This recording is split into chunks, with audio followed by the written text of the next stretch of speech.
You're listening to the Telltale Channel. If you like what I do and you want to see me continue to do it, don't forget to check out my Patreon.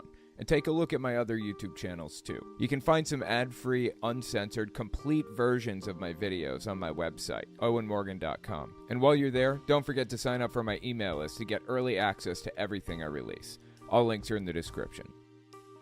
In this podcast, we're going to talk about the Mike Lindell deposition that just released, and it's hilarious. He loses it and calls the deposition lawyer and the judge assholes.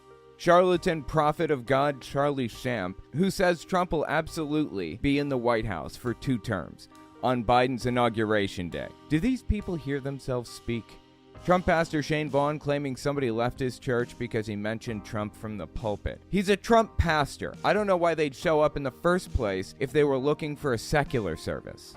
We also take voicemails. If you want to leave a voicemail, the number is 1-800-701-8573. Best way to get a hold of me, if you leave a voicemail between 30 and 60 seconds long, I'm almost guaranteed to hear it. I am still checking my emails, so you can send me a message by going to my website, owenmorgan.com, hitting the Contact Me button in the menu. You guys see that we got a drag queen running a school over there in Oklahoma City? Folks, that ain't going to happen here in Oklahoma. Let me tell you that right now. There have been recent reports of an administrator in an Oklahoma school that's a drag queen. So we have a drag queen allegedly running one of our schools here in Oklahoma. This is completely unacceptable. We have a drag queen principal of one of our schools who has now hired another drag queen to work inside our schools. This is what Joe Biden wants for our schools, folks. This guy right here is Ryan Walters. He's the superintendent over all Oklahoma schools. All Oklahoma schools, for real. And he claims to have found a drag queen in one of the schools. He hasn't really specified who it is or where they are or anything like that. It's kind of like the litter box claim. You remember that? Where a kid claimed to be a cat, so they put a litter box in the bathroom so that the kid could use the litter box instead of the toilet. When it turned out to be completely fabricated all along, it was made up. It was nonsense from beginning to end. That's what this reminds me of, this whole drag queen debacle. Supposedly a principal at one of the schools. Give me a break. The superintendent over all Oklahoma schools is trying to start a culture war issue, trying to claim there are drag queens at his school. Painfully embarrassing. I want to talk about that in a second, but before I do, I just wanted to take one quick voicemail because it's relevant and it's important. So just listen to this with me for a second and we'll continue on with Ryan Walters. Hi, Owen. This is Michael. I'm from Huntington, West Virginia. I just found out that... By the way, I was from Huntington, West Virginia also. The Huntington Police Department decided that they're going to have a chaplain program, and chaplains are going to ride along with the police officers. I'm pretty sure that's a violation of the Constitution, but I didn't know if you'd heard anything about it. Thought you might want to look into it. Love what you do. Thank you. Have a great day. Yeah, I appreciate that. Here's the deal. This is actually an extremely important issue to me and to my wife and to American atheists as an organization and others. Anybody is free to do a ride-along. It's perfectly okay. You don't have to have any special whatever. It doesn't matter. But if there's a systemic problem of this happening on a systemic level, then we've got a problem. So I'll tell you what, if you guys listening have any knowledge of or experience with chaplains being taken on ride-alongs by the police, go to my website, owenmorgan.com, and then hit the Contact Me button on the main menu there. And send me a message about it. Tell me what's going on so that we can find out if this is systemic or not. We need to know. A single example doesn't mean it's systemic necessarily. I'm disappointed to hear that Huntington is doing that, but it does not surprise me in the least bit. If it's a systemic problem, we can attack it. Anyway, let's continue talking about Ryan Walters here. So mid-September 2023, he goes out there on this tour that he's doing, a superintendent of a school district, really. He goes out there on a tour to talk about this alleged drag queen that he found secretly at one of these schools. First of all, I don't care what somebody does on their off time.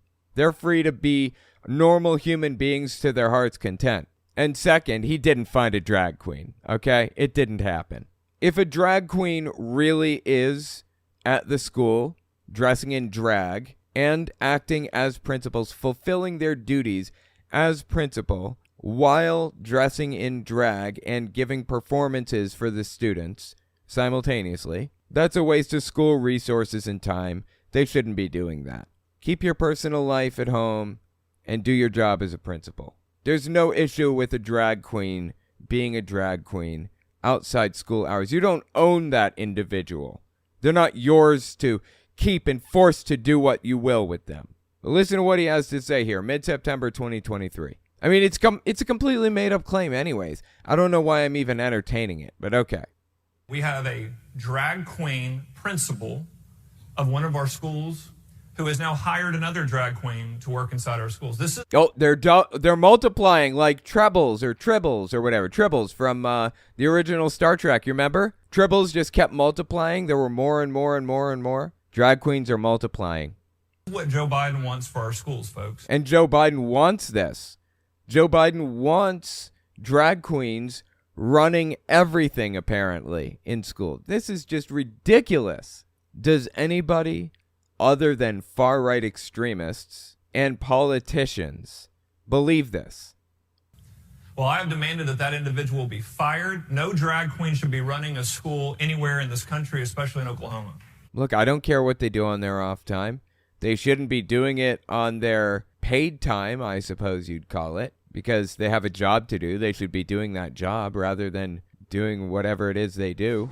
But okay, whatever. I mean, he has the right to fire anybody that he wants. I seriously, deeply doubt that he found a drag queen. And on top of that, I doubt that he found a drag queen that hired a drag queen to do whatever it is the drag queens do, or whatever it is he imagines they do. People clapping for this. The Supreme Court has been wrong. There is no separation of church and state in the Constitution or Declaration of Independence. Oh, I guess he just forgot the first sentence of it, huh? Let's just look that puppy up, shall we? Why not? Amendment number 1. Congress shall make no law respecting an establishment of religion or prohibiting the free exercise thereof, or abridging the freedom of speech or the press or the blah, blah, blah. Huh, weird. Congress shall make no law respecting an establishment of religion, i.e., no religion will have any special privileges over any others.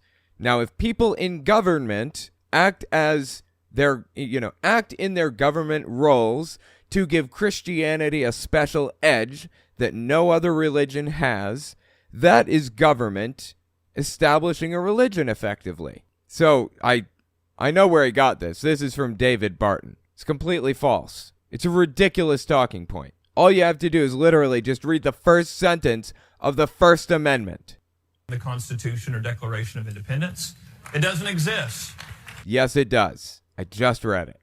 So we will bring God back to schools and prayer back in schools in Oklahoma, and we will fight back against that radical myth. Great. Fantastic. You know what?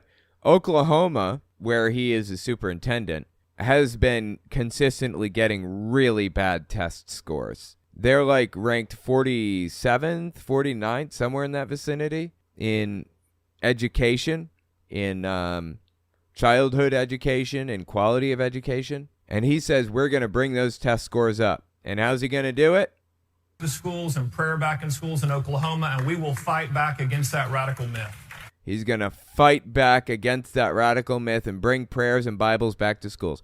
Okay, I'll tell you what, when you find out that that failed, something that people found out 1,000 years ago, basing your education system on the Bible doesn't work, come back and we'll talk. This guy's a joke, dude. Let's watch each of these individual clips. Mid-September 2023. Folks, let me tell you, what you're seeing today is exactly what President Biden wants for our country.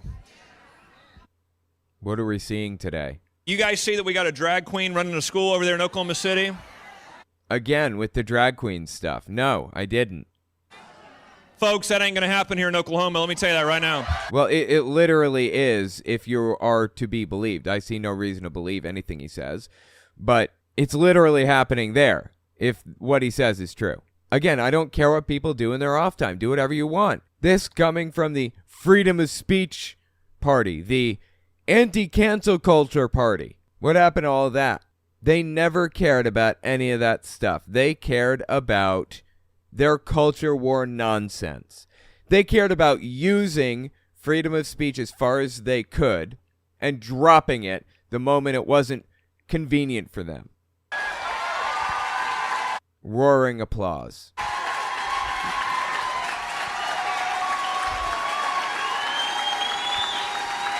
And he's smiling and laughing. Jesus, dude. President Joe Biden wants to destroy this country. He wants... Like, what would the motive be on that? Why would he do that? Why would he have an interest in destroying the country? What? To destroy our schools. He wants to destroy your family. And he wants to destroy our Christian faith. What? He's a Christian. He's a Catholic. Why would he want to destroy any of that stuff? What? Is there any evidence at all? Let's be really clear. That is his end goal. Okay, well, I'm going to need a little evidence for that. Sorry. But let me tell you, not here in Oklahoma. It is absolutely not going to happen. Well, it's not happening anywhere. We are going to be the tip of the spear to tell Joe Biden this isn't communist China. Okay? This isn't California. This is Oklahoma. Wait, did people think that this was California or communist China? I'm lost. What is he talking about? Like, China isn't even fully communist anymore. It's more of like a state capitalism type of deal, right? Been a while since I looked into what China's up to, economically or whatever. But anything they don't like is communist, of course, so. California, this is Oklahoma. This is where woke goes to die, folks. Okay, I've heard that one before. Did he just steal Ron DeSantis' catchphrase? I think he stole that from Ron DeSantis. Insert a bunch of clips here of DeSantis saying that. This is embarrassing, man. And then there's this classic little ditty right here, early September 2023. Sitting in his car in a parking lot complaining about drag queens. There have been recent reports of an administrator in an Oklahoma school that's a principal, supposedly. Go on. It's a drag queen. So we have a drag queen allegedly. Allegedly, interesting word there. Running one of our schools here in Oklahoma. This is completely unacceptable. You know what's unacceptable? The fact that you're the superintendent over Oklahoma and you don't seem to know who this alleged drag queen principal is. He's very obviously just making it up right off the top of his head to use as a culture war issue. And it's truly deeply disgusting. We know that radical gender theory has been a direct assault on our kids. Wait. You're the superintendent. Don't you set, like, the curriculum? Don't you have influence over the curriculum? Can't you just look up the curriculum?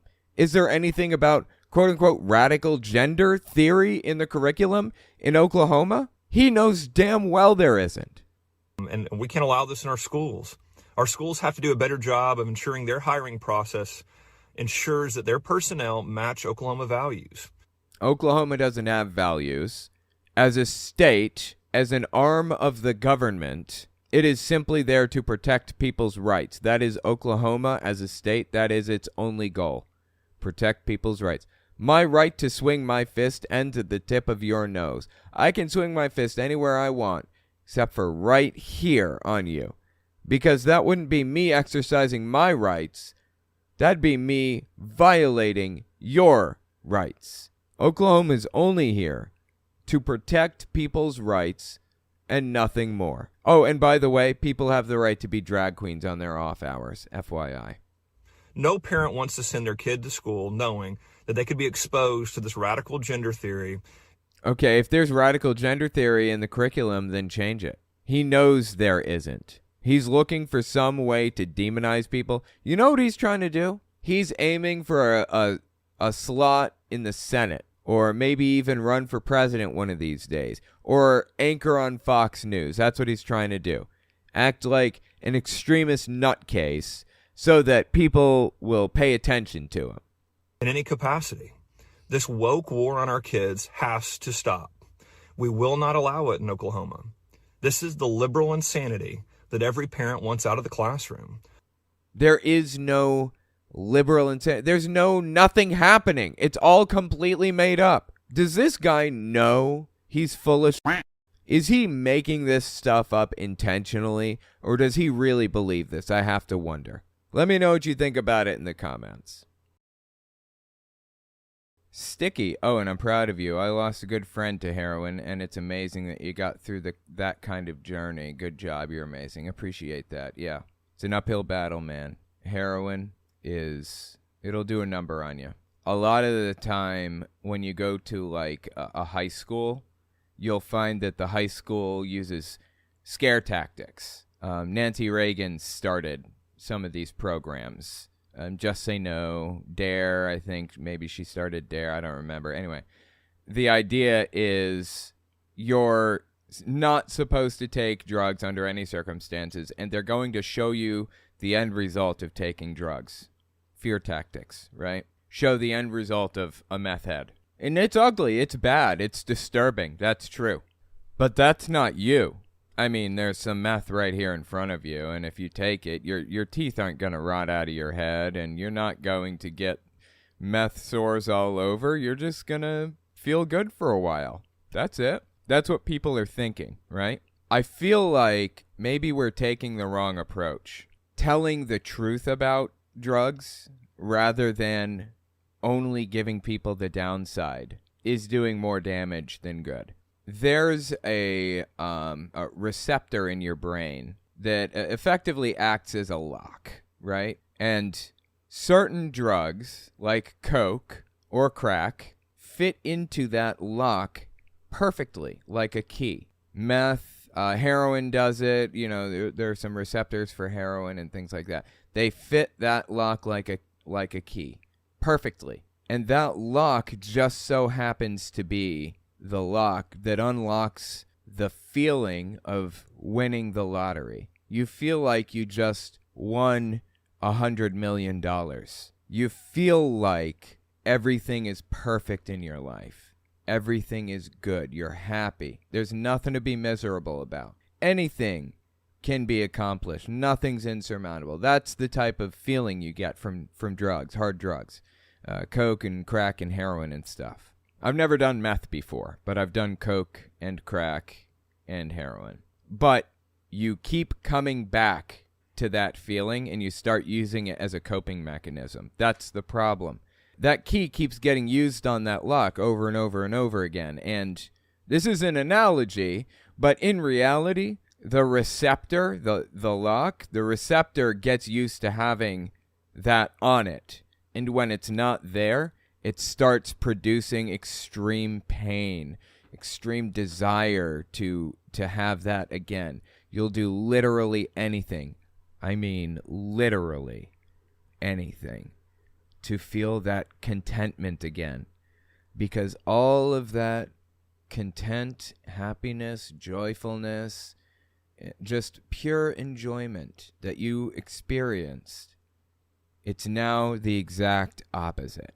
As enjoyable an experience as it was when you were high, you now feel a mirror image amount of pain and sadness and depression and difficulty.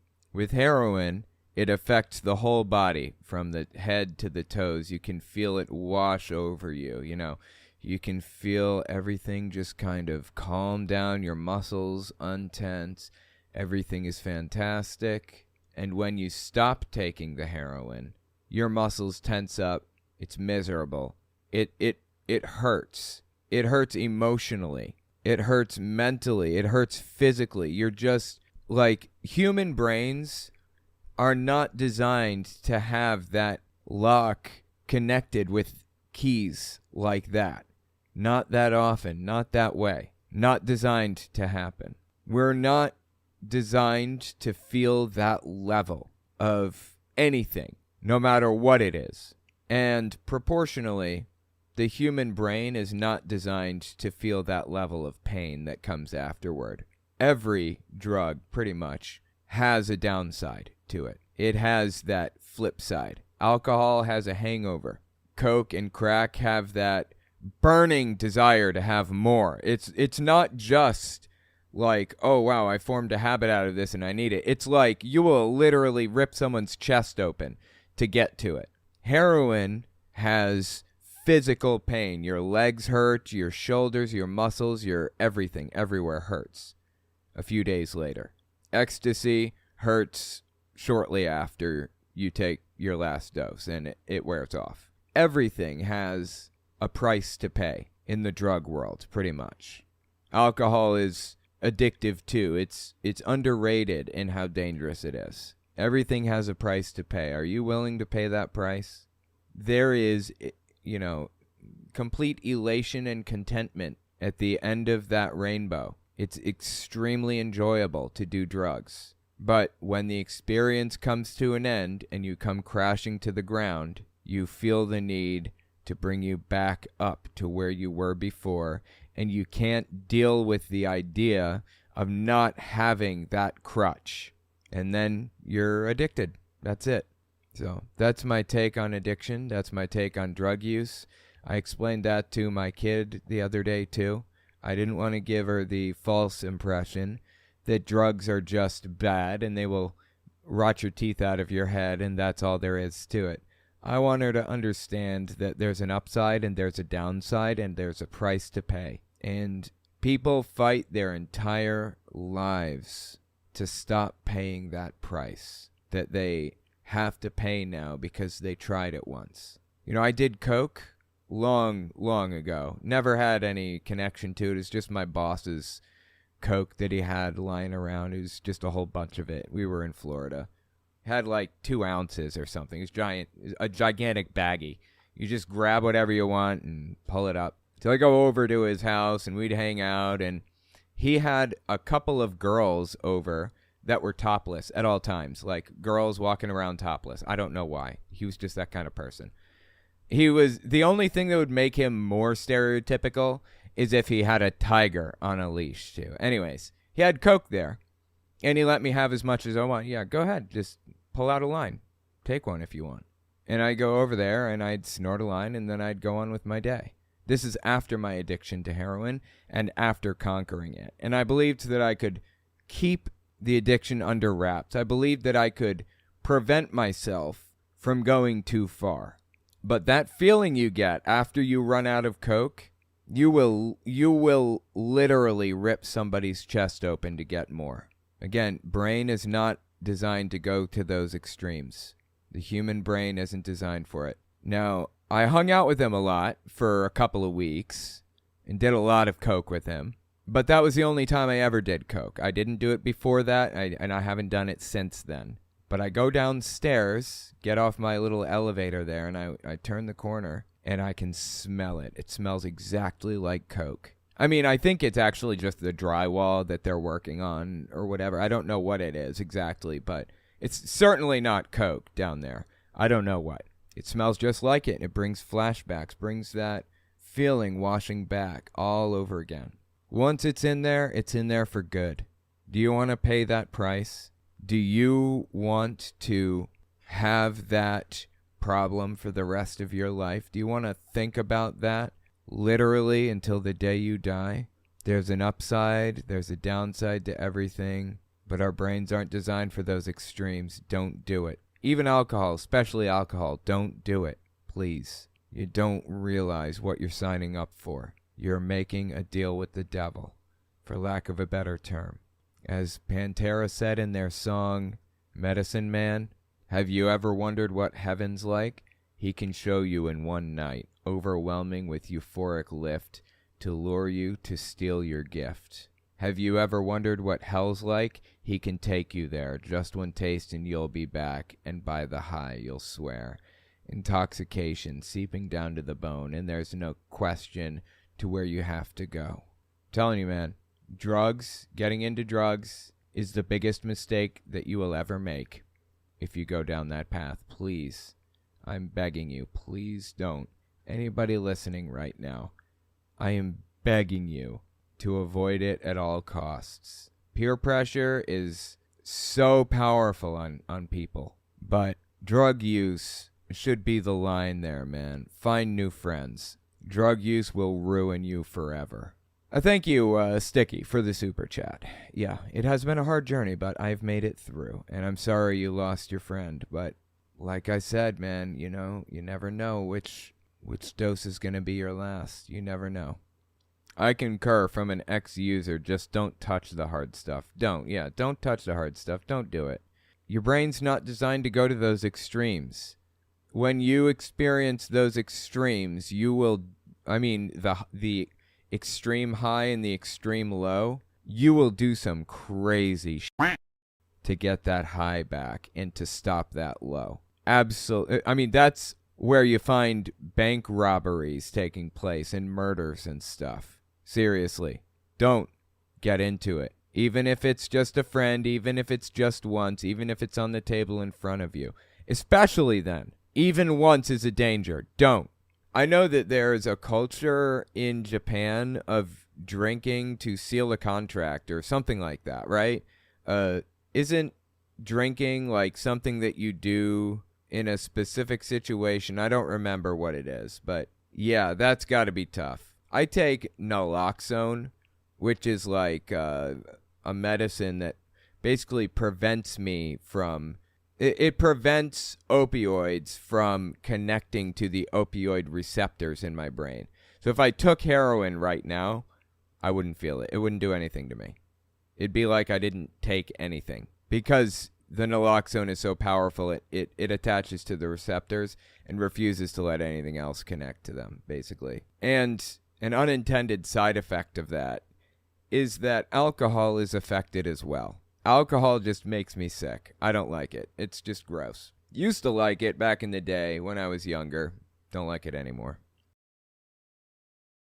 Drake Eldritch. Watch Tammy Faye movie. Seems like Jim Bakker started the prosperity gospel teaching, but must be older than that, right? Maybe just popularized it? Yeah, it is older than him. He did popularize it. He and Pat Robertson worked together closely, I believe, back in the 70s. But prosperity gospel, I did a lot of research on this when I was reading Kenneth Copeland's book on prosperity gospel, justifying it. It's existed since somewhere in the vicinity of the late 1800s. People have been talking about it. I think we even have a name for the guy who came up with it. Okay, this is just on the Wikipedia page. Again, I did a bunch of research on it. I'm just kind of using Wikipedia as like a framework or a guide, a reminder of what I learned when I was doing the research. It says here, according to historian Kate Bowler, the prosperity gospel was formed from the intersection of three different ideologies. Pentecostalism, which is a subset of Protestantism where, they handle snakes and they fall out in the spirit and speak in tongues and all of the other stuff. Or they used to, at the very least. And snake handling's illegal everywhere except West Virginia now in the U.S. So they don't do that anymore. But that's Pentecostalism. So it's a mix of Pentecostalism, New Thought, and an American gospel of pragmatism, individualism, and upward mobility. So basically, American exceptionalism, the American dream, quote unquote, Pentecostalism, and New Age thought. The New Thought movement is a spiritual movement that coalesced in the U.S. in the early 19th century. It was seen by its adherents as succeeding ancient thought, accumulated wisdom and philosophy from a variety of origins, such as ancient Greek, Roman, Egyptian, so on and so forth. So it's a mix of New Age thought, Pentecostalism, and American exceptionalism that came about in the 1890s, I believe. Billy Graham is the younger one, and Franklin Graham's the younger one, Billy Graham's the old one, right? Yes, that's it. Billy Graham, when did Billy Graham live? Oh, apparently he died not too long ago. Wow, this dude got 100 years under his belt. Born 1918, died 2018. That's crazy. Billy Graham was an American evangelist and an ordained Southern Baptist minister who became well-known internationally in the 1940s. He popularized or assisted in popularizing prosperity gospel. You know, along with segregating your church into black and white, that kind of thing. So anyway, if you were wondering where prosperity gospel came from, that's where it came from. It's existed since the late 1890s. Somebody says, so how does Rose feel about your mom jokes? Well, here's the thing. If you are in a relationship where somebody is extremely jealous or concerned or thinks that thinks that these jokes mean something or lead to something or whatever, there's just no trust there. It's just not going to work out ultimately, probably. A relationship is built on trust, and if there is none, that's it. Now, family relationships are a little bit different. I'm talking specifically about dating relationships, specifically dating, marriage, whatever. It must be built on trust. And my wife trusts 100% that I would never do something like that. Never cheat on her. I would never be with anybody else, no matter what. Completely monogamous, and I always have been, and I always will be. I mean, before I was with her, I was monogamous, and I've never cheated. And with her, I will never cheat. And she knows that. And I know that about her. So, ultimately, she knows they're just jokes. It's just funny. If somebody gets upset over those jokes, over your mom jokes, there might be an underlying issue there where they think that there's something to the jokes. Next, we're going to talk about the Mike Lindell deposition that just released, and it's hilarious. He loses it and calls the deposition lawyer and the judge assholes. We'll be right back. Don't forget to check out my Patreon, and check out my website and email list for early access to uncensored, ad-free, complete videos. All links are in the description. Okay, and I'm not asking about the lumpy pillow calls. No, they're not lumpy pillows. That's not what they call on. Okay? When you say lumpy pillows, now you're an asshole. You got that? You're an asshole, is what you are. No, he's an asshole. No. Oh, dude, I love it. Mike Lindell losing it on this dude. Okay, if you don't know what's happening right now, Mike Lindell is being deposed in a lawsuit. The lawsuit that's happening right now that he's being deposed for is the lawsuit against him by Dominion, like Dominion voting machines. Eric Coomer, being the CEO of that organization, Dominion, decided to sue Fox News for $1 billion, Mike Lindell for $1 billion, Sidney Powell for $1 billion. Fox News just settled with them for $750 million, I believe. So Mike Lindell is being deposed in that lawsuit right now, and oh, this dude is so easy to set off. It is funny. Oh my God, I love it to death. So we're gonna watch that in full in a second, but give this a listen. This is just like the starter. So we're just gonna kind of move through sequentially and get an idea of like the tone basically as we go. All right. So this happened on March 8th, 2023. We just got our hands on it very recently. Tell us your full name, please. Michael James Lindell. Well, good morning, Mr. Lindell. My name is Charlie Kane. We met for the first time Who's paying you? Who's paying you? What? About 4 minutes ago. Okay, go. Is that right? What's it? Is that right? What was the question? Did we meet for the first time 4 minutes ago? That was the question. Really? He's not even listening. He's just like accusing the guy of working for somebody who's paying you. Like, what? What kind of a question is that? We met for the first time. Yes. Okay. God, okay, so that's the tone. He's angry. He's pissed off. He's looking for somebody to take it out on. That's what this is about. If you want to see the full breakdown of this, just check out Owen Morgan, which is my main channel, Owen Morgan Telltale. I did a whole breakdown of it, watched it beginning to end, and in like live stream format, and it was so funny. Oh my God! But we're just gonna watch a couple of minutes here. So all right, let's keep listening here. Okay. Here's what we're gonna do. We're gonna start slow because the court reporter's trying to take down what you're saying. Okay. So we're gonna speak slowly, so that the court reporter the stenographer can type things up at a reasonable speed, and you're not going to like blow through everything and make it harder for her to do her job, basically. That's what the lawyer's saying, right? It's just nice. Let's go slowly. Don't sit and scold me already, mister. I'll do whatever I have to do. Scold him? What? So you're just a lawyer. You're an ambulance chasing lawyer. So don't start with me. I got all day. What is this? Where is all this hostility coming from? The dude just said, we're going to try to take it slow. We're going to speak slow so that the stenographer can take notes of everything that's discussed. And he's like calling him an ambulance chaser and stuff. What? I'll take as much time as you want. So let's go. Great. That's all anybody wanted. Thank you, Mike. You're not my boss. You're just a lawyer. Frivolous lawyer. Okay. No one claimed to be his boss. So go.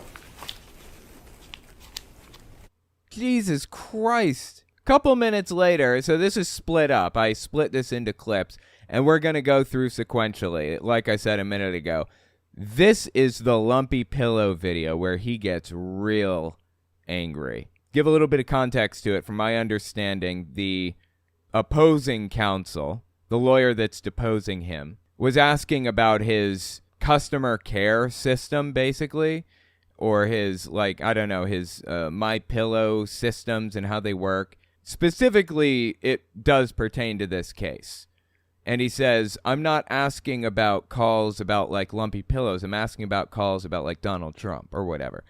He wanted to get to the heart of it. Like, did you ever receive communiques through, like, any of the My Pillow, whatever? I think that's what he's trying to get to the bottom of. So the opposing counsel says, I'm not asking about, like, lumpy pillow calls or whatever. You know, that's what he's saying. He's just using it as an example, not saying his pillows are lumpy. Okay, and I'm not asking about the lumpy pillow calls. No, they're not lumpy pillows. That's not what they call on. Okay? Nice way of just avoiding the question. Okay? When you say lumpy pillows, now you're an asshole. You got that? You're an asshole, is what you are.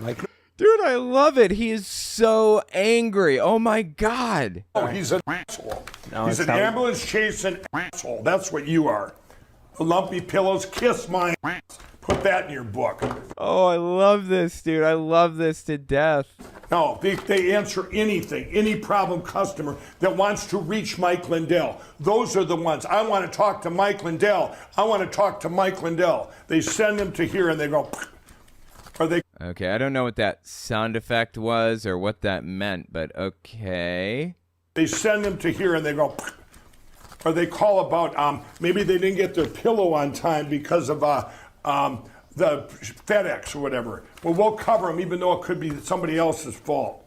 Okay, let me tell you something, Mike. I ran an Etsy store for years. Now, I moved out of West Virginia, and I could not maintain the store myself anymore. So all my stuff had to go into storage. I couldn't run it anymore. And I can't run it from Manhattan either. The energy prices are way, way, way too high. There's no space here. It's just not feasible. So here's the thing. Yes, on occasion, USPS messes things up, or FedEx, or UPS, or whatever. Sometimes they mess things up, sure.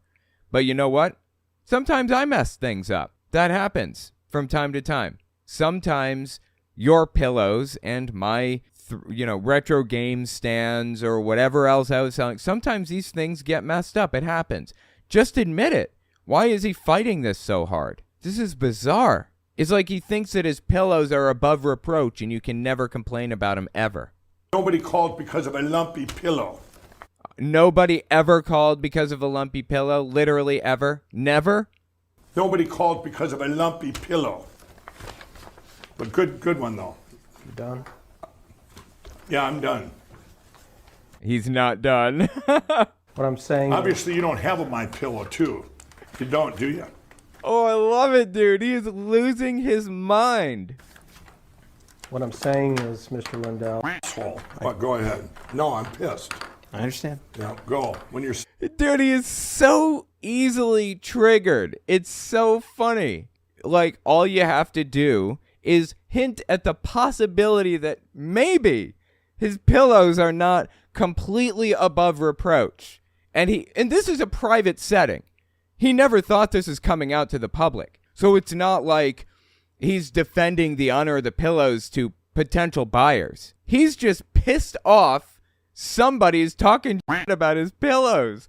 I love it. This is hilarious. Asshole. But go ahead. No, I'm pissed. By the way, yeah, I added that quack intentionally. I hope you guys appreciate that little duck quack there. Called him a quack hole. Understand? Yeah, go. When you're saying what? Do you need to take a break? No, I don't need to take a break. All right. Here's what I'm asking Your you, lumpy pillow question kind of set a nerve. Because obviously, just like your question in here, Mike's, in your little complaint, Mike's frivolous cyber symposium, this whole case is frivolous. You should be ashamed of yourself. But go ahead. Okay, so I think what he's referring to here, that is hilarious, by the way. I love that to death. So the case he's referring to, I believe that it's the Dominion case against him that Fox just settled. You know, Fox settled, I don't know, a year, 2 years, I don't remember how long ago, a while. They settled the case for $750 million, right? And now Mike Lindell is in the hot seat and being deposed, and he is in a lot of trouble. He doesn't have $1 billion to spend. He doesn't have $750 million. Honestly, I don't think the dude's even worth $100 million. Dominion is going to own everything that this guy has by the end of this. I actually have video of Mike Lindell being served the lawsuit papers. Check this out. This is from early April 2022. There's a guy in an orange suit, if you're just listening, and a guy with like an orange jacket on, orange and gray, and he's holding like a manila envelope here, waiting for Mike Lindell to come out the other side. Just come out the door, go through the parking lot, get in his car, right? You see how smooth that was? This guy just sees Lindell, hands him this paper. Lindell grabs it, just keeps going, right? Process servers are sneaky, dude. Look at this. He's got an Iraq-Afghanistan veteran hat on. He blended into the crowd seamlessly. These people are really good at what they do. My God, dude. They're like private investigators that like track you down and like catch you when you're out in the open to serve you these court papers so that they guarantee that you know that you have a lawsuit pending. God bless you. Thank you, Mike. Thank you for everything. What is this? Sir, what is this? And now Lindell's realizing, wait a minute, what did he just give me? It's for you. Okay, well, what is it? It's not from me. It's not from me. It's from you. Okay, I need you to open it. That is court documents right there, sir. Oh, it is. Sorry. Court documents. Oh, it is. Okay. Yeah, fantastic, dude. Fantastic. I love everything about it. And then he just lost his mind like the next day on his TV show, the Lindell TV network, whatever you want to call it. Lost his mind on it, dude. Oh, my God. Check this out. And all this stuff. Well, there was a guy there that gave me an envelope, and it's about this thick. And I said, what's this? And he was kind of sheepish. He says, don't open that here. No, he said, it's not for me. It's for you. It's court papers. Well, you might have seen it in the news today. It's a lawsuit, another lawsuit. Eric Coomer, which is the CEO of Dominion, or was. He may still be. I'm not sure. The president of Dominion, don't know if he still is, but he sued myself, he sued MyPillow, and he sued FrankSpeech.com. So he sued Frank Speech and MyPillow, thousands of employees. It's just one more thing they just pile on, Brandon. Well, you know what, Mike? I've never worried about being deposed like you're being deposed right here. I've never worried about being sued by Eric Coomer. You know why? Because I've never said anything defamatory about him. I've never said anything defamatory about Dominion. Mike Lindell has been going around for years claiming that Dominion voting systems were in bed with the Hugo Chavez government and all kinds of crazy stuff like that. Is there any surprise, really, that you're going to be served with papers on this? Are you really honestly surprised by that? And he calls the lawyer who served the papers an ambulance chaser lawyer. Why would any lawyer take this case? Because it's a slam dunk, Mike. You made your own bed. Now you get to lie in it. frivolous cyber symposium. This whole case is frivolous. You should be ashamed of yourself. But go ahead. Just ridiculous. He cannot take blame for anything. In his entire life, has he ever taken responsibility or accountability for anything ever? So just a minute later, he continues. Keep listening. Finish your question on this and try not to talk about, get personal and badmouth my employees or my pillows or anything like that. Okay, he never said, he wasn't bad-mouthing anything. He just said, I'm asking about customer care calls. You have a customer care line.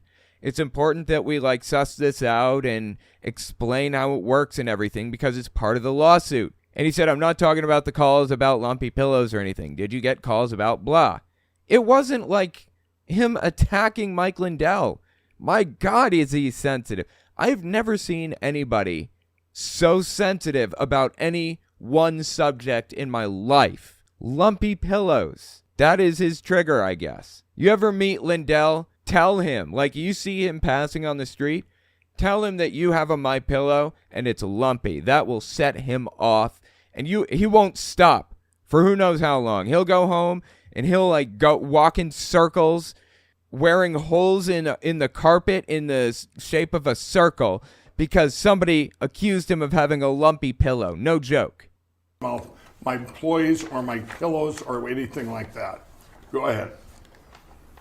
I haven't said a single word about your employees, and I don't own one of your pillows. You attacked them. You were part of this. You're getting paid on consignment. You get paid if they get money from my employees.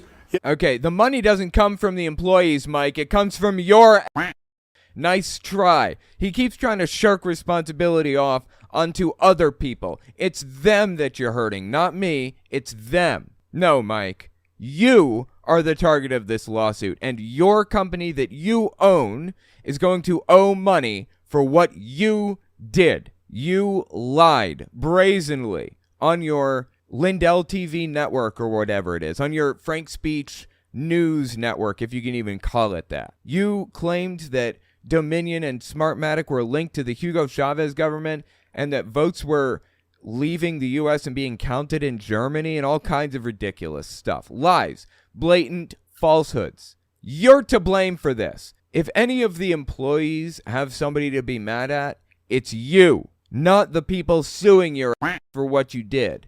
You. Yes, you have attacked them.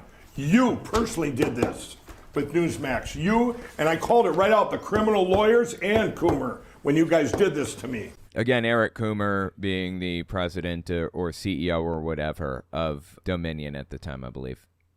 When you guys did this to me. Thank you. Now you got your answer. You already knew the answer. You just was hoping there was more, I think. It sucks that you're not going to win all this money, huh? Oh, no, they're going to win. Trust me. Fox News settled with Dominion for $750 million. They're winning. Do you feel it's slipping away because you're all wrong and you realize you shouldn't have done this?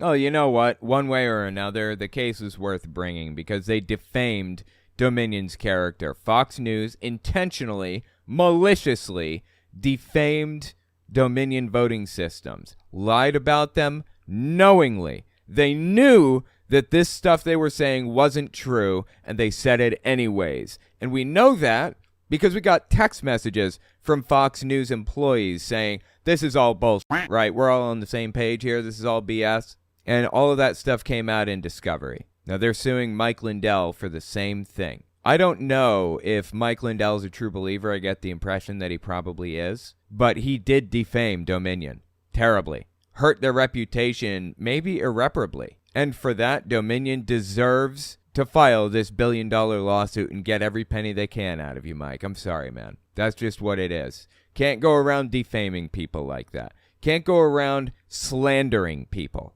Because you're all wrong and you realize you shouldn't have done this? I'm not sure you understand how you're perceived. You're perceived like a nutcase, Mike. I don't care how you think I'm perceived. How you think I'm perceived. No, Mike, you're perceived like a nutcase, okay? Dude went on Jimmy Fallon. Have you guys seen this? Or I think it was Jimmy Fallon. No, Jimmy Kimmel. I'm sorry. It was Jimmy Kimmel. So apparently Kimmel invited Mike Lindell onto his show, but Lindell refuses to get vaccinated, of course, so they wouldn't let him into the studio, and he ended up doing the whole thing from a claw machine, a big fake claw machine. And Cubert, the My Pillow guy, Mike Lindell. Hello, Mike. Jimmy Crumble, is that you? Jimmy Crumble? What? Is there a joke in there somewhere I don't get? It's me. Well, Mike, first question, Mike, is why do you think people don't take you seriously? There you go. You're not perceived seriously. He knows that he's perceived like a fool. Well, I want to tell you this, Jimmy. Remember we were kids and we questioned these carnival games, whether they were rigged or not? Yeah, right. But when we spoke up back then, we didn't get sued, did we? Well, you don't get sued now for speaking up about it. You're allowed to say whatever you want under our free speech laws. You just can't knowingly and maliciously defame a company. You can't slander them with information that you know is not true, and you say it anyways, because you have some other end, some other thing that you can gain from it. That's the problem. Feel free. Talk about the election to your heart's content. You're wrong, but you're allowed to say it.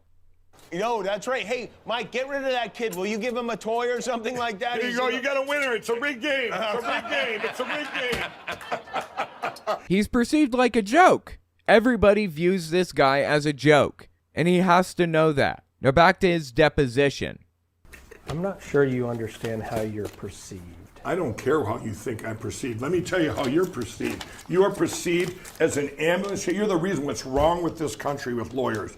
You're disgraceful.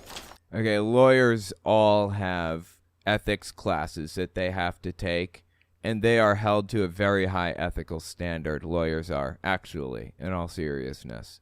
You're disgraceful. And I don't even know what he's, upset about right now. Why is he upset? Because he's being deposed? Welcome to the legal system, bro.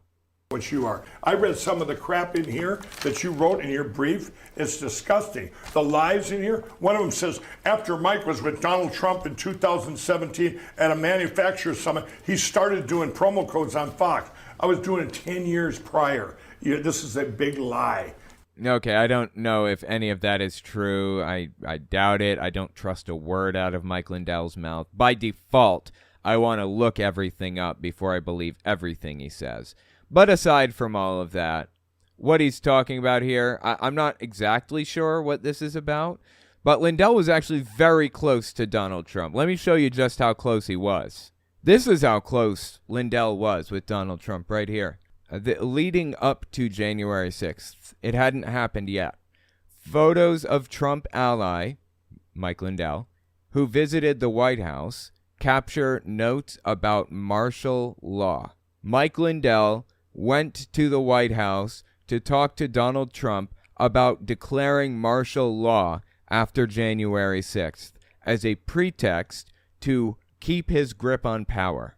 Here's another. Mike Lindell and disgraced CEO Patrick Byrne, which is going to come up in a minute, pushed Trump to use intelligence data to back fake election claims, i.e., this Patrick Byrne guy, who again is going to be mentioned in this deposition. Patrick Burns and Lindell said, just tell people you have secret intelligence data that unequivocally shows that the election was rigged. That's all you have to say. You can't bring it out in the open because it would endanger national security, blah, blah, blah, blah, whatever. That was the plan. And then declare martial law because you're the rightful winner, and then you stay president. Mike Lindell and Donald Trump were like this, 2 peas in a pod. Didn't get closer for a while there. So it's really no surprise. I'm assuming that in this deposition, the lawyer was trying to establish that Mike Lindell and Trump were close. And that's true. That's a fact. He started doing promo codes on Fox. I was doing it 10 years prior. Again, if he says the sky's blue, look it up. Don't believe him. This is a big lie. You're a lying lawyer. So anyway, yeah, he's very, very unhappy with this deposition. And what's amazing to me is that I think the deposition was 3 or 4 hours long.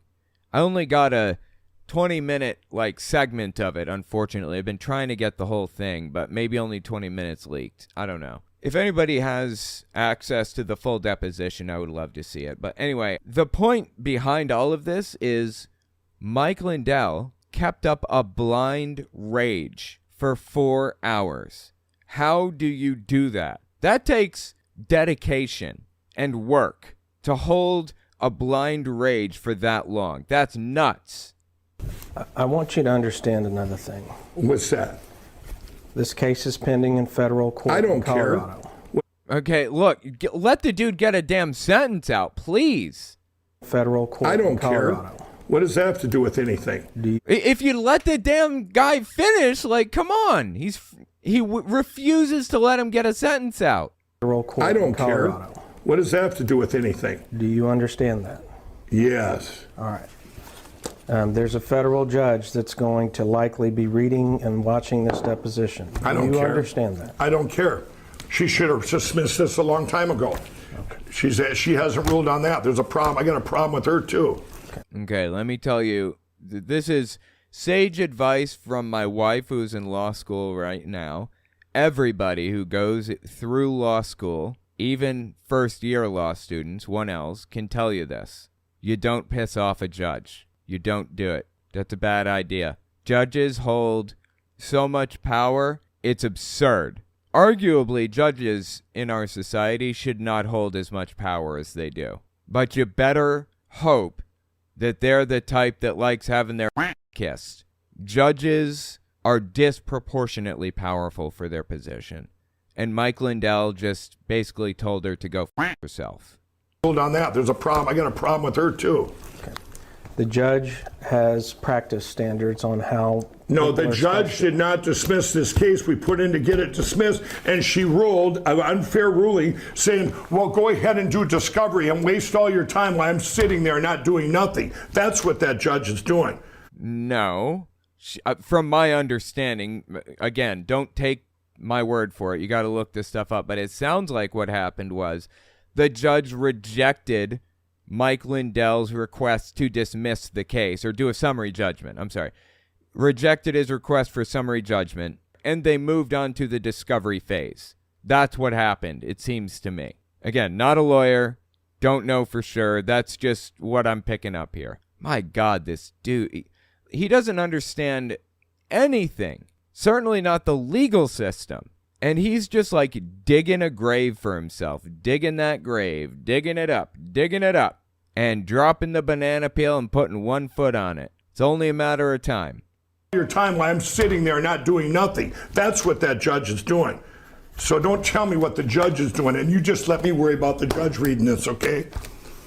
Oh, the judge saw everything that Mike Lindell said about him. Love it. I want you to understand that. No, you just don't worry about me. You're not out for my benefit, okay? Well, the other lawyer, opposing counsel, understands the seriousness. Again, judges hold a disproportionate amount of power in this situation. They can f*** your life from top to bottom if they want to. And the opposing counsel here knows that and is trying to communicate it to Mike Lindell because he just wants cooperation. Just answer my damn questions. That's it. And answer them slowly so the stenographer can take him down. That's all I'm asking. Mike Lindell can't even handle that. And this is like long before the lumpy pillow stuff. He started out being an asshole. Jesus Christ, dude. He's out for my benefit, not you. So you can don't worry if I say something that offends the judge, okay? You just let me worry about that. You got that? Yeah, I got it. Okay, good. Keep going. Okay. The reason I bring that up, sir, is if the judge is not pleased with your conduct in this deposition, there may be penalties associated Okay, good. with that. You tell her, you go ahead, and you thank you for your worrying about old Mike. You're really, that's great. It seems like you bring a frivolous case up. You really have my back. Go ahead.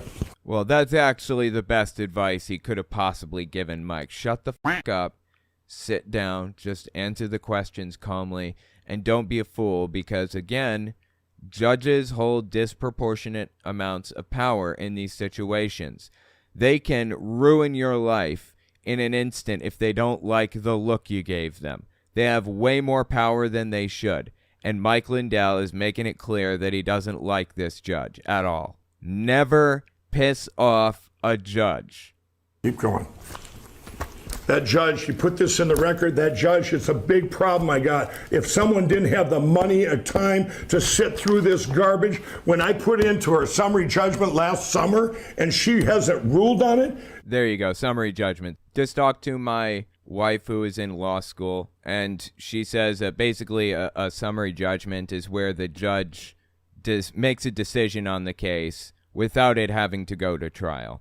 A dismissal is a little bit different, where they don't have enough evidence or whatever, so they dismiss the case, and I think they can bring it if new evidence is introduced. Not even necessarily not enough evidence in the dismissal case, just like it's not even a valid argument or a valid complaint or whatever.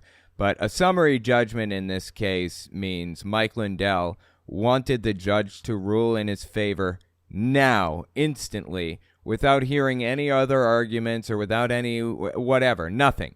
And the judge said, no, I'm not doing that. We're going to go to discovery. Anyway, summary judgment and dismissal, those are both very technical things and need more explaining on their own merits, but I don't have the time to get into it right now. It's a lot more complex than that. I just gave you the bare bones basics of what a summary judgment is. So Mike Lindell's complaining that the judge didn't look at the case and instantly rule in his favor. If he believes the lawsuit was frivolous or there was no basis for the argument, he wouldn't be filing a motion for summary judgment. I believe that he should be filing a motion to dismiss instead. But he wanted the judge to rule in his favor. What? Her summary judgment last summer and she hasn't ruled on it. It's because it's not happening, Mike. It's a ridiculous request. Either say yay or nay. It's disgusting. It's disgusting. She said nay, Mike. Yay or nay. It's disgusting. It's disgusting to our country that she couldn't make a ruling. Go ahead and do deposition. If it was some guy that didn't have money, you would put them under just in this garbage. Wasting my day.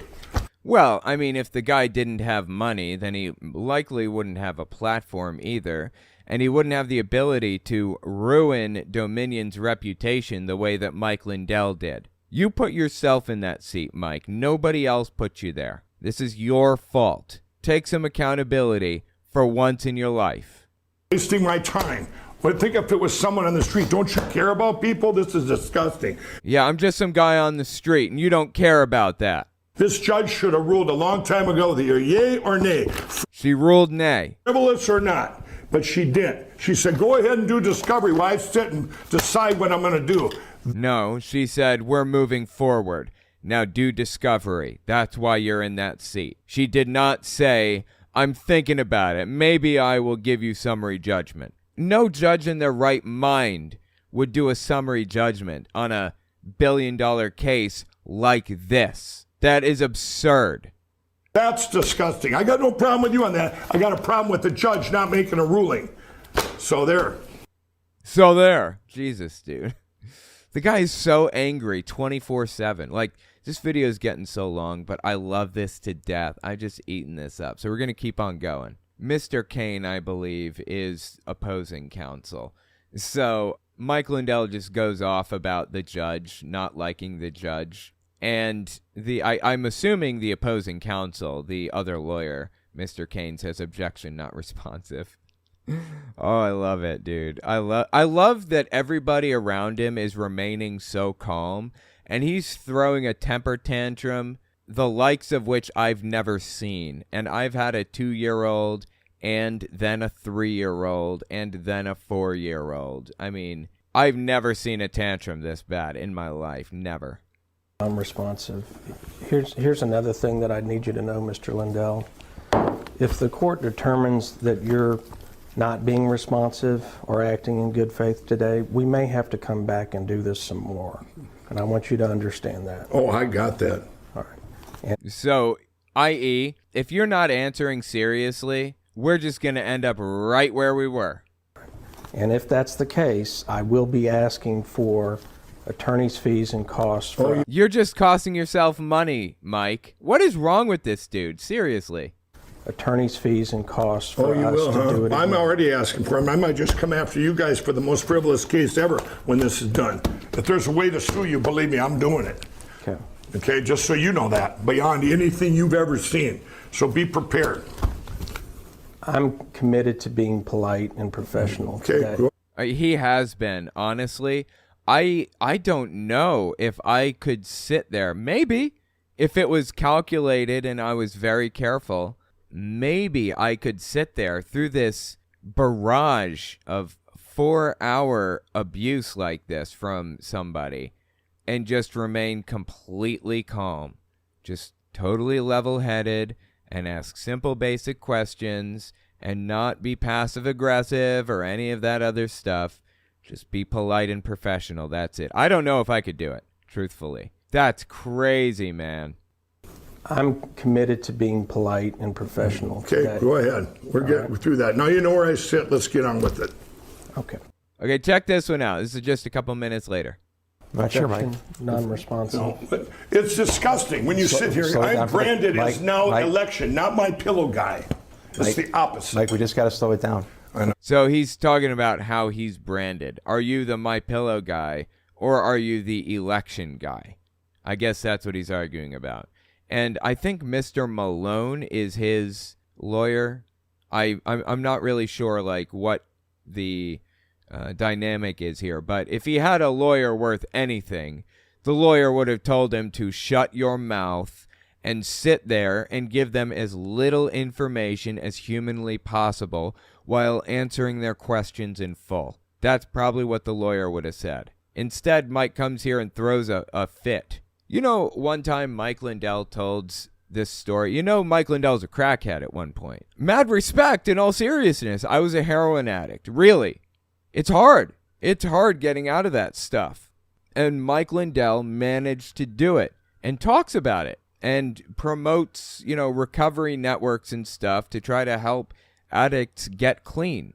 Of course, his recovery networks are religious and insane, and you have to accept Jesus to be a part of it. But he's got a crazy story. Mike Lindell has a crazy story to tell. Instead of telling us the real story, a while back, he told a story at Greg Locke's church about his journey out of drug addiction, and it went like this. In Minneapolis, which is a pretty big city in Minnesota, Mike Lindell was a crack addict, and there were 4 main people that ran all of the drugs in and out of Minneapolis, all of them. And, you know, they were basically like top level dealers, pretty much. And one day, all 4 of those dealers come into his house and meet him there. He walks in and he sees him standing there, all 4 of the top level dealers, and they say, Mike, we think you're ruining your life with this stuff. We need you. We want you to get better.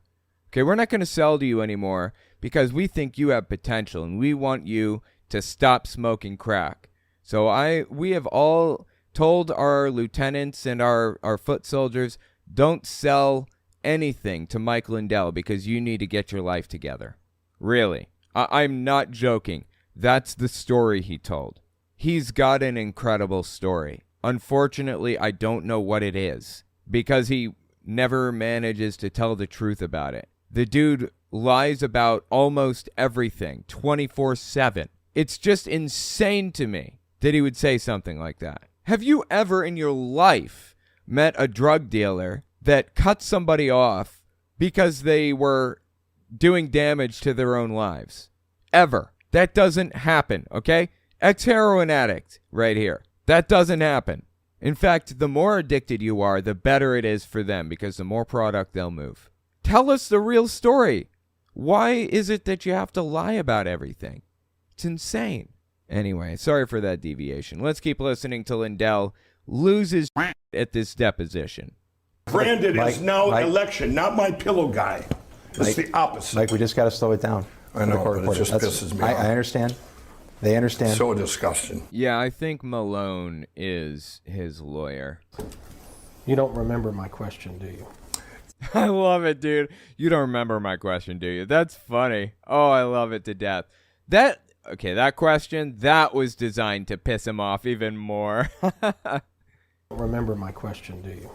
Yeah, the question is, do people know you as the My Pillow guy, blah, blah, blah. I just gave my answer. No, they know me over here as this guy that's trying to save our country.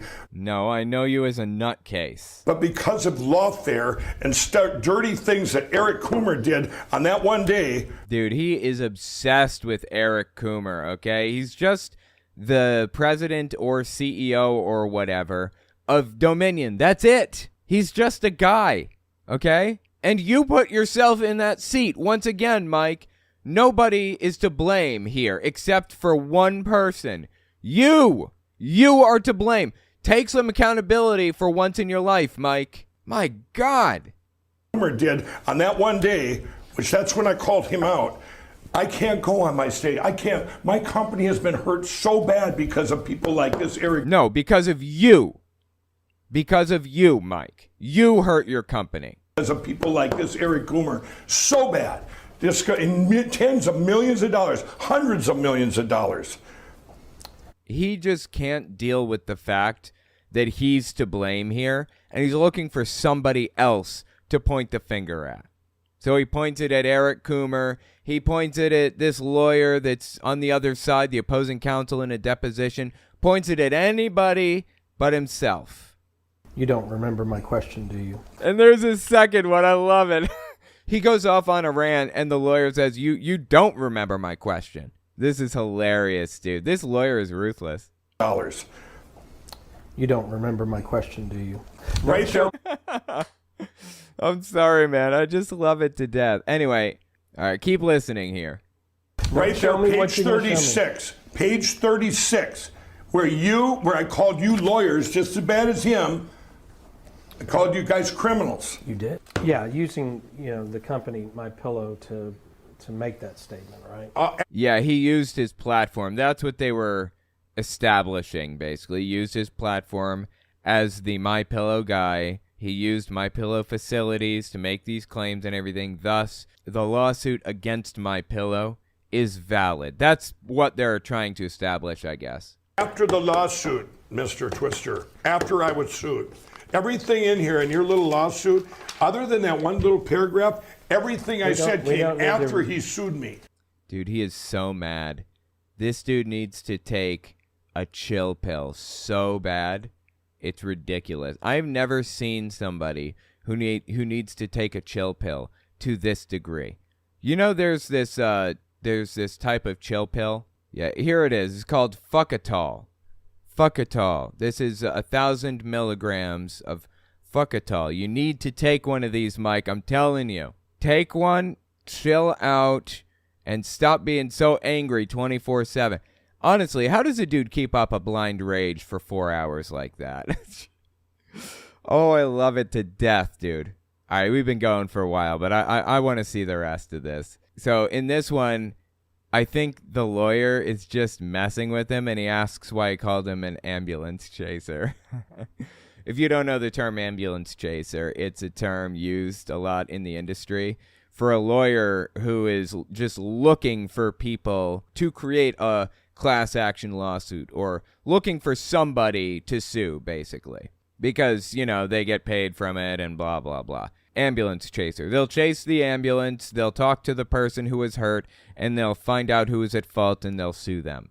Those people have their place in society, I suppose, but this isn't an ambulance chaser type of situation. This is like a billion-dollar lawsuit type of situation where you slandered a voting company.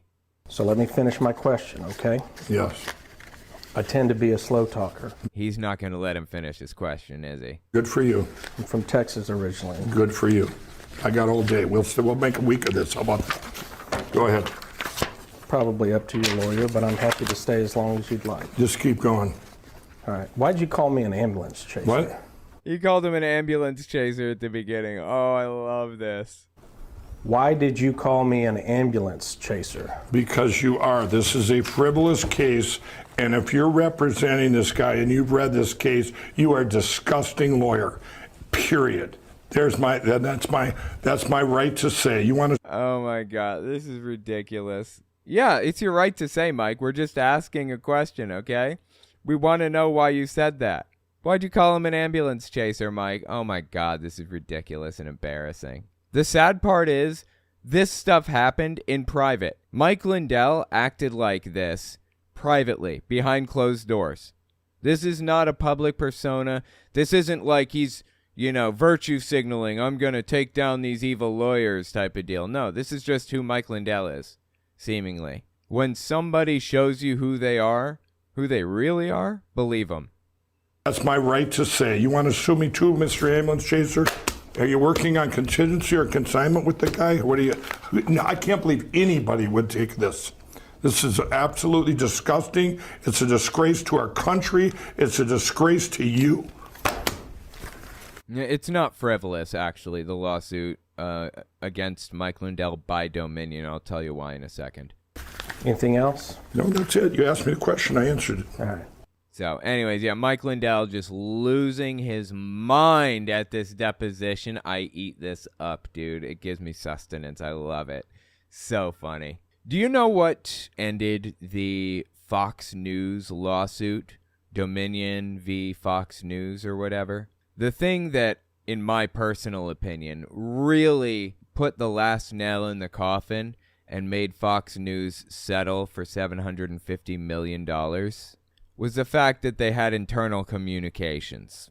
They had messages between Tucker Carlson and I don't even know the other host, Sean Hannity and others, right? Well, guess what they got from Mike Lindell? The FBI, to make a long story short, showed up at a Hardee's where Mike Lindell was getting breakfast and forced him to pull over and give them his cell phone on the spot right now. And he said, can I call my lawyer? And I think that they said, I don't remember exactly what happened according to Mike Lindell, but he did get a hold of his lawyer and the lawyer said, give him the phone. These are real FBI agents. You can't hold your phone from them. And then Doug Frank's phone was taken by the FBI just like a day or two later. So all of this stuff is all public. Like, we have this stuff. Well, it's not public, but it's in the state's possession. So all they have to do is subpoena the FBI to hand over documents that they got off of Mike Lindell's phone because they're entitled to that information. I suspect that's probably how it works. Now, I don't know for sure. Again, take this with a grain of salt, all of it. Don't believe anything I say without looking it up directly yourself. This happened mid-September 2022. Geez, everything seems to happen in September. That's really weird, right? Spring or something when they did all this, when Tina did her job and did the backup of the computer and stuff. He's talking about Tina Peters. She was a county clerk, I believe. Her responsibility was to back up the voting systems and the voting data and and that's it. But instead of just leaving it at that, she took the backup and gave it to Mike Lindell. Oops. Anyway, keep listening here. So Tina Peters did her job and backed it up. Yeah, and then she gave it to you, Mike. You know this. And did the backup of the computer and stuff. You follow me? Yeah. Yeah, I mean, that's what they're trying. And I go, you guys, I didn't know any of those people then. Then he goes, well, how about Dr. Doug Frank? And I go, okay, you mean the physicist from Ohio? I said, yeah. I said, I met him in Brandon House's house, his studio, and when we went to film... You always got to bring my name up. Right. Whoopsie daisy, Mike Lindell brought someone's name up he wasn't supposed to. I believe this is why Trump doesn't talk to him anymore, because he's a liability. Any pressure and this guy cracks. But I'll tell you one thing. Mike Lindell desperately needs a dose of fuckatol. 1,000 milligrams. Hell, you know what? Give him 2. 2,000 milligrams. I'm prescribing you, Mike. 2,000 milligrams of fuckatol. Seriously, this is too much, man. Keeping up a blind rage that long is impressive, but disturbing at the same time. Let me know what you think in the comments.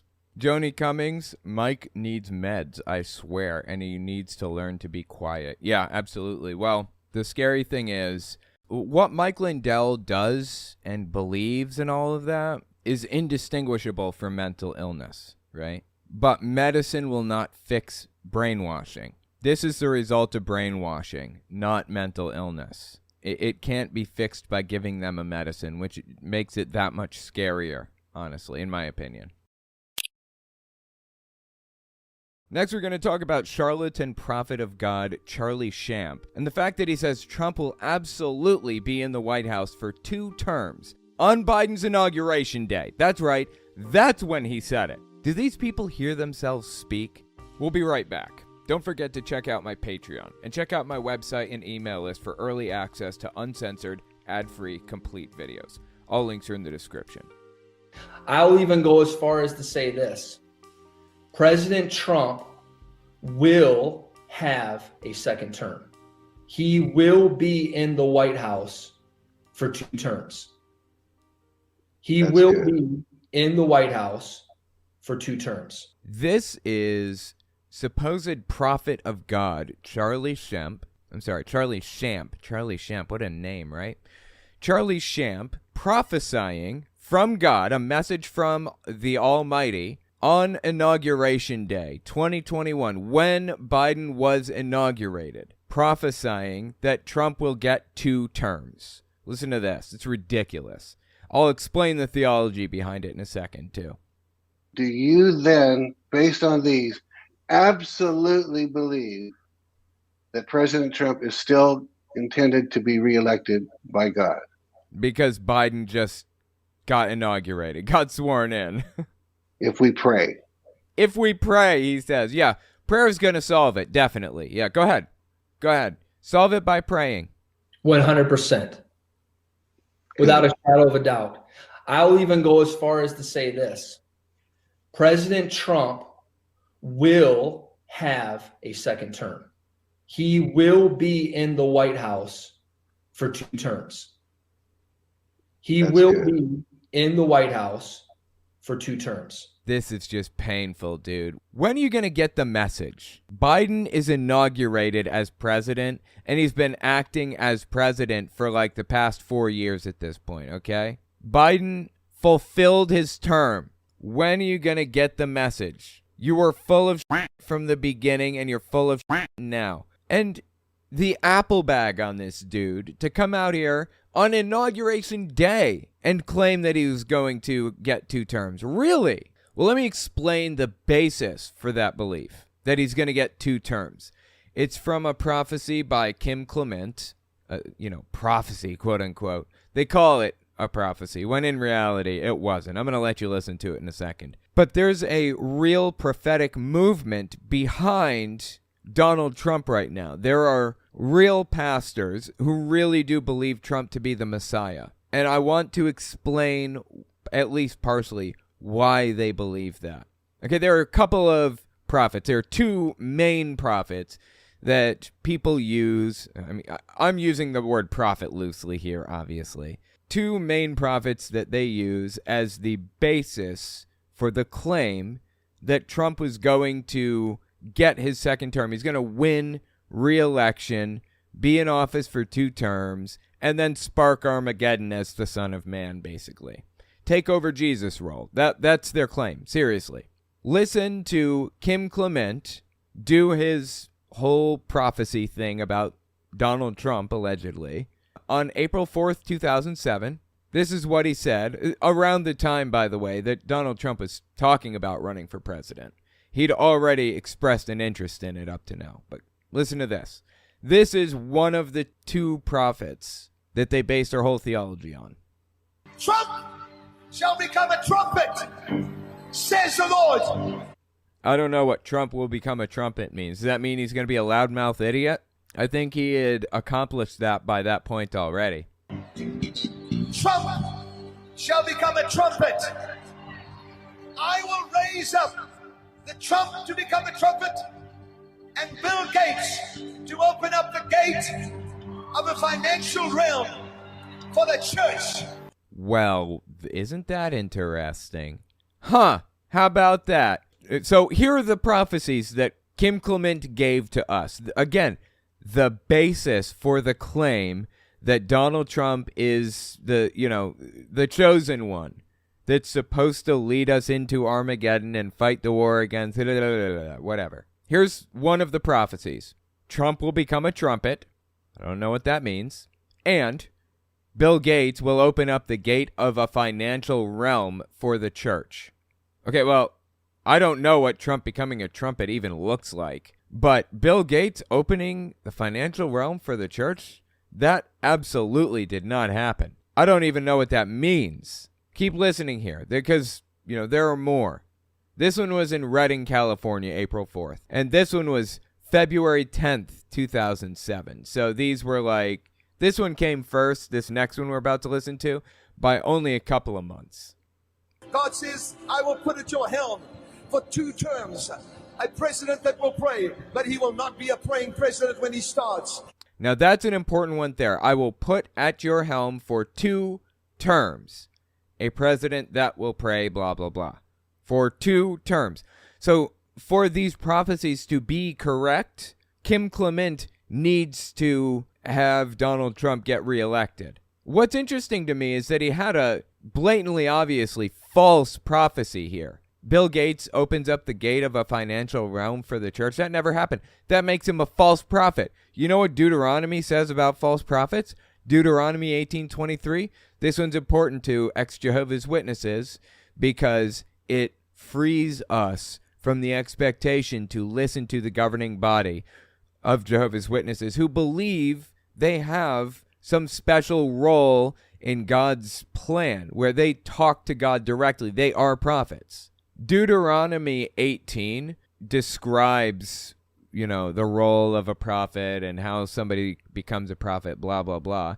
And then verse 20 to 23 roughly says, a prophet who presumes to speak in my name, anything I have not commanded, or a prophet who speaks in the name of other gods, is to be put to death. Kim Clement already died like 2015, but not that I stand for the death penalty. I don't believe in that. And then verse 21, you may say to yourselves, how can we know when a message has not been spoken by the Lord? How can we tell false prophets from real ones? The answer, if what a prophet proclaims in the name of God does not take place or come true, it's a message the Lord has not spoken. The prophet spoke presumptuously, so don't be alarmed. And just a few verses above, also put him to death for that. This looks like a false prophecy to me. Just putting it out there. Bill Gates never opened up the financial blah, blah, blah, blah. Didn't open up the financial anything for anybody. And Donald Trump becoming a trumpet, I don't know what that means. Also, in this February 10th, 2007 one, Scottsdale, Arizona, he says, I will put at your helm for 2 terms a president that will pray, but he will not be praying president when he starts. He didn't name Donald Trump in that. That's just some random thing. See, this is how it's done. Usually, they'll pick something really ambiguous that could apply to a large number of people, and they'll claim that they were right all along. This guy right here, this little kid, 4 years old, was when he became an ordained minister. The youngest ordained minister ever, to our knowledge. Marjo Gortner. And he explained exactly how this little charlatan's trick that Kim Clement pulled is done.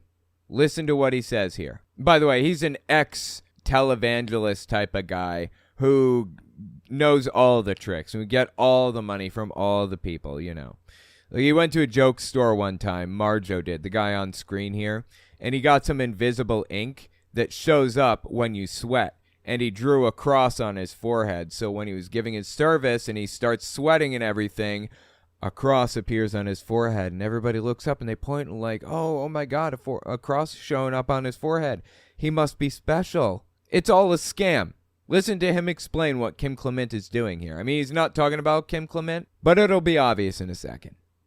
There's one guy that gets into it so heavy that he prophesies, and he told me how he did it. He sat right, he looked right across the table back and forth at me, and he told me how he confiscates money. He says he's on, this station is over 40 states, and he'll go on there and he'll get on the radio and he'll say, I know that listening to my little voice tonight, that there's some lady out there and you've got $10 put away in a cookie jar.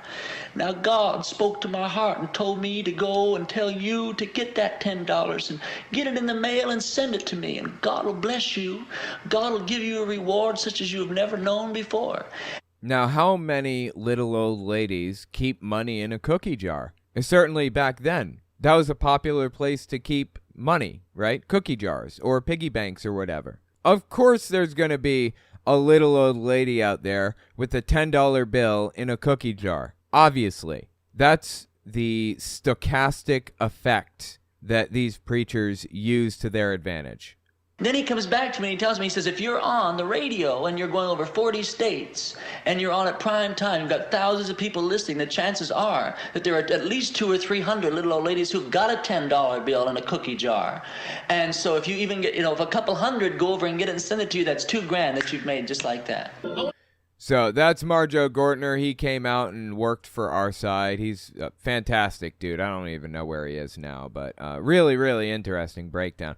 That's what Kim Clement did, effectively. Kim Clement made some vague claims that may or may not be verifiable, like saying, I will put at your helm for 2 terms, a president that will pray, but he will not be praying president when he starts. Most presidents get 2 terms. Almost all. The only 2 that have not received 2 terms, to my knowledge, are Donald Trump and Jimmy Carter. There's another president who became president and then ran for re-election, lost, and then ran again and won. So there's a little gap in there.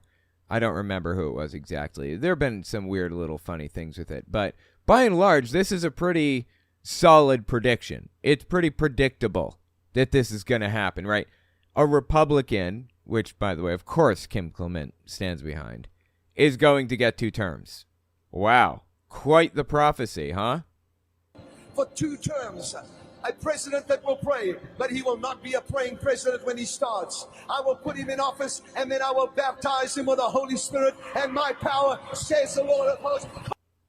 So that's the basis for the belief that Donald Trump is somebody special.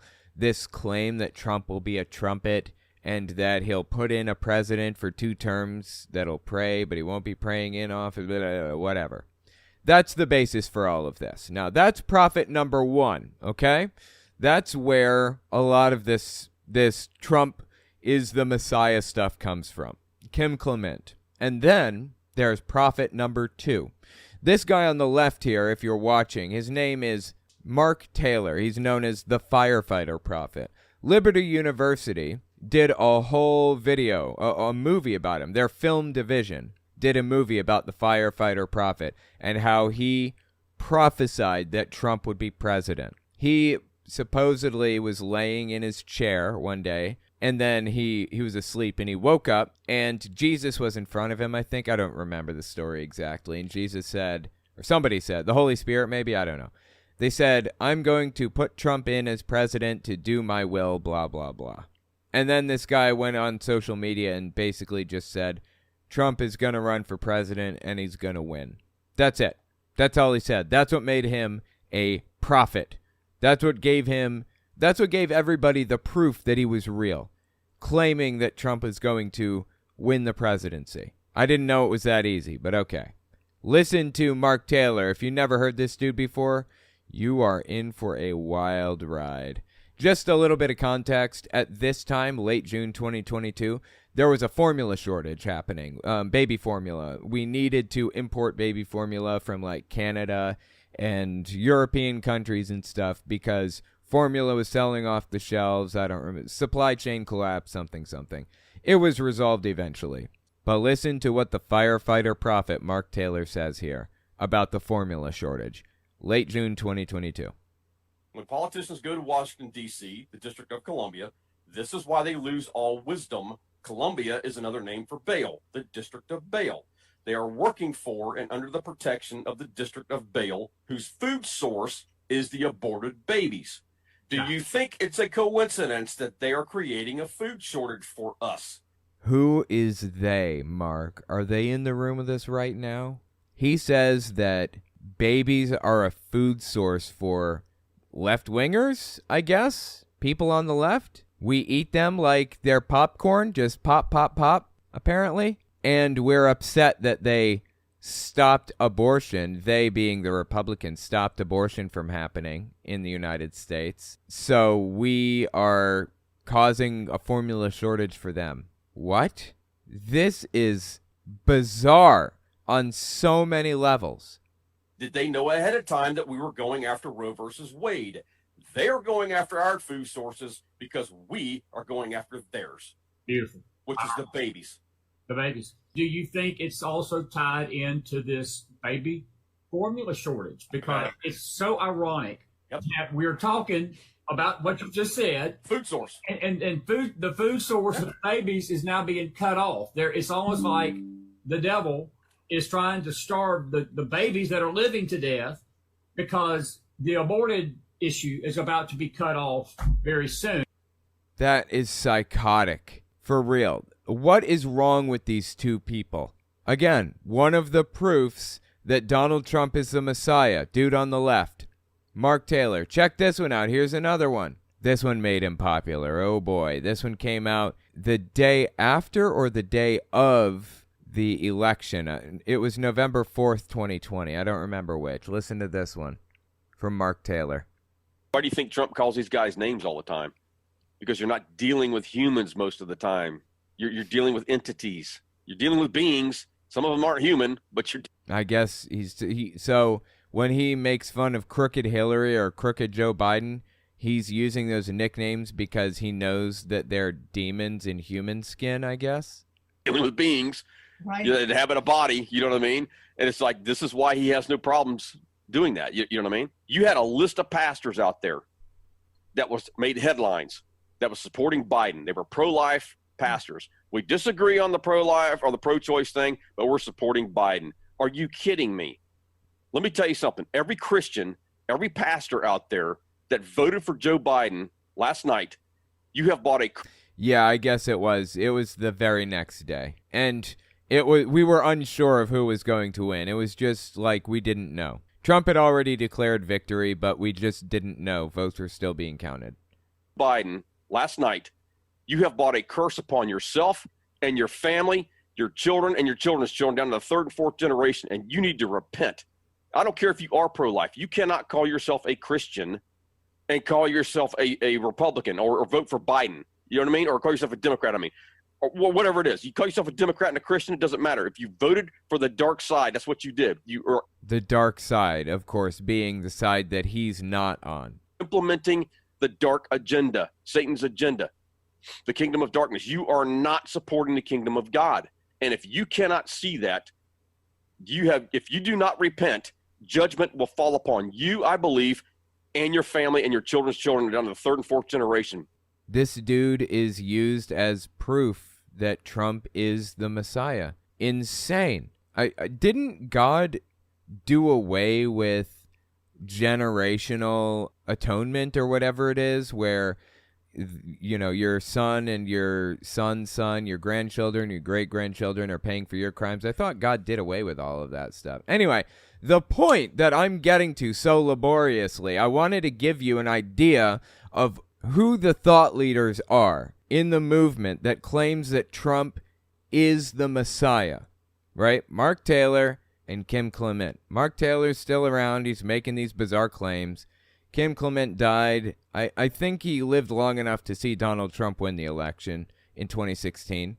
But that's, you know, yeah, that was it. By the end of that, he was done, sadly. I mean, I don't want anybody to die, but whew, Kim Clement is a wild one. Anyway, listen to this one. Late February 2021, we're back to our old guy, Charlie Shamp, dude we started the video with. He's a supposed prophet of God, and he's making his rounds on the prophets circuit right now. He's been on Jim Bakker's show. He's been on the Elijah list. He's been all over the place. And by the way, so that just a little context for the time, late February 2021, Biden was inaugurated January 20th, 2021. So this is like a month, maybe a month and a half after Biden was inaugurated. The guy stuck his foot in his mouth, and here we are. Now he has to explain himself. He claimed Trump was going to receive 2 terms because Kim Clement claimed it, and so did Mark Taylor, and they were both wrong. There's no denying, and you'll never convince me that the election was not stolen. It's just, I just will wait for history to tell the story. history always vindicates the prophetic. Are we living in the same reality? History vindicates the prophetic?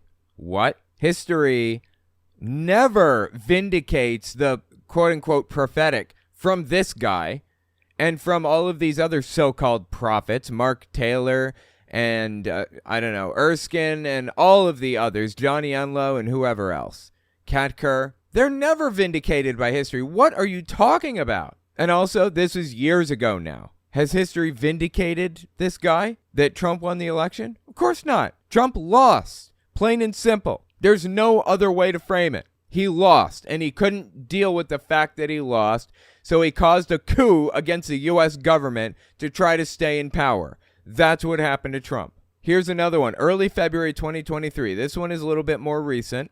He goes on Jim Bakker's show. Charlie Shamp does. Remember now, he believes that Trump deserves 2 terms. That he prophesied he'd get 2 terms, right? He said, God told me Donald Trump will receive 2 terms. Now what's he saying? We need to watch Ron DeSantis. Oopsie daisy. Now he's endorsing a different candidate. How about that? He said Trump was the God Emperor who's supposed to spark Armageddon. And now he's talking about DeSantis in February 2023. So this is like forever ago, before DeSantis' numbers cratered, before Trump was very obviously going to be the nominee for the Republican Party. He was trying to back out of his Trumpist belief system and back into his Republicanism, his Republican belief. We need to watch Ron DeSantis because the Lord is going to use him in a powerful way. I had several years ago a vision that I went into where I remember. Yes. That vision you went into said Donald Trump was going to receive 2 terms, right? Okay, sure. Didn't say consecutive terms. I suppose they could be broken up. But the fact that he is endorsing Ron DeSantis or talking about him to any degree should tell you something about this guy. He's ready to sell his own mother out for $1. He doesn't care. All he cares about, he has no principle. All he cares about is money and what he can get out of the political beliefs that he spreads. That's it, seems to me. A vision that I went into where I saw 2 palm trees. Tell me about these palm trees, Charlie. I'm sorry, Prophet Charlie Shamp. I apologize. I want to give him the appropriate title here. Prophet Charlie. Go ahead. Tell me about these palm trees. I saw one of them was planted in California, the other one in Florida. And I said, Lord, what is this? These 2 palm trees? It's kind of interesting. He said, who are these palm trees? As though he was setting us up for the idea that they're actually people. But okay, whatever. Not going to nitpick. What is this? These 2 palm trees? He said, this palm tree from California is Ronald Reagan. This palm tree that is in Florida is Ron DeSantis. He said, Ron DeSantis or Ronald DeSantis. Ronald Reagan, Ronald DeSantis, okay. Is the second, has an anointing similar to Ronald Reagan. And I saw... Oopsie daisies. Dude just picked a whole bouquet of them. Gotta love it. I love it when they pick those oopsie daisies. That's just so ridiculous, dude. Honestly. It feels like 5 minutes ago he's talking about how much he loved Trump and how he's got an anointing. And now he's going to bring about Armageddon because he's the Messiah. And now he's telling us DeSantis is actually the guy with the anointing. I wonder if he's flip-flopped back to Trump now. Ronald Reagan, and I saw Ron DeSantis as a tree of righteousness, that palm tree. And I saw it uprooted from Florida and brought to Washington, D.C. Totally. I bet you saw this vision. Absolutely. Believe you without question. God's given you visions. Sure. And planted in Washington, D.C. And as the storms came, he was not moved. That's right. So as the storms came, I guess Ron DeSantis wasn't moved. This is just painfully ridiculous, right? Is it just me? How does anybody believe these people? That's right. There's something about Ron DeSantis that we need to begin to pray for. We need to begin to look at, because his ultimate future is to have a position in the United States as the president and be planted in Washington, D.C., and he would be like a Ronald Reagan. Yeah. Wow, he gave up on Trump so quickly. It was like nearly instantaneous. Bizarre. I wonder if this bouquet of flowers here are the oopsie daisies that he picked right outside the studio. Do you think he picked these oopsie daisies outside the studio? They've got a ton of them there. I know that much. And also, what's with this guy's beard? I'm not trying to like insult the guy. It's just odd, right? There's something not quite right about it. Like, I don't know, like it's drawn on with marker or something. I can't really tell what it is. It's like his hair goes right up to his lip. I'm not sure what's going on with that, but it freaks me out a little. I'm sorry. And it's, you know what else? It's perfectly, exactly smooth from his sideburns down to his mustache. There's like a perfect smooth line. Just really strange, man. So once again, this guy is a sellout. Everybody else on this show, in my opinion, is a sellout, especially Jim Baker. Look, he's got one of his bonus buckets on the table in front of him, in front of the, behind the oopsie daisies. Just ridiculous, man. Tell me what you think about it in the comments. It's just embarrassing. I'm getting a little bit of feedback from the audience on his beard here, and I understand that this is done intentionally. It's kind of a style thing, I guess. It's done a lot with eyebrows rather than beards, but he chose to do it with the beard, bizarrely. There's the other side. I was looking for the other side. Just odd, man. I don't know. And I feel like it shouldn't go that far up his lip. There's something not right when your hair grows that close to your lip. That's just odd, right? Maybe he's one of those guys that has, like, hair from head to toe. It's like a rare genetic condition. I forget what it's called. Only like 50 people in the world have it now. What's that called? It's called hypertrichosis. Here you go. This is an example of hypertrichosis. Extremely rare condition. Again, it's a genetic condition, and only 50 people in the world have it, or somewhere in that vicinity. I'm wondering if this guy has it, and he just keeps it perfectly groomed, exactly where it should be. I don't know. Let me know what you think. Just bizarre, dude. Bizarre. Next, we're going to talk about Trump pastor Shane Vaughn claiming somebody left his church because he mentioned Trump from the pulpit. He's a Trump pastor. I don't know who would show up in the first place if they were looking for a secular service. We'll be right back. Don't forget to check out my Patreon and check out my website and email list for early access to uncensored, ad-free, complete videos. All links are in the description.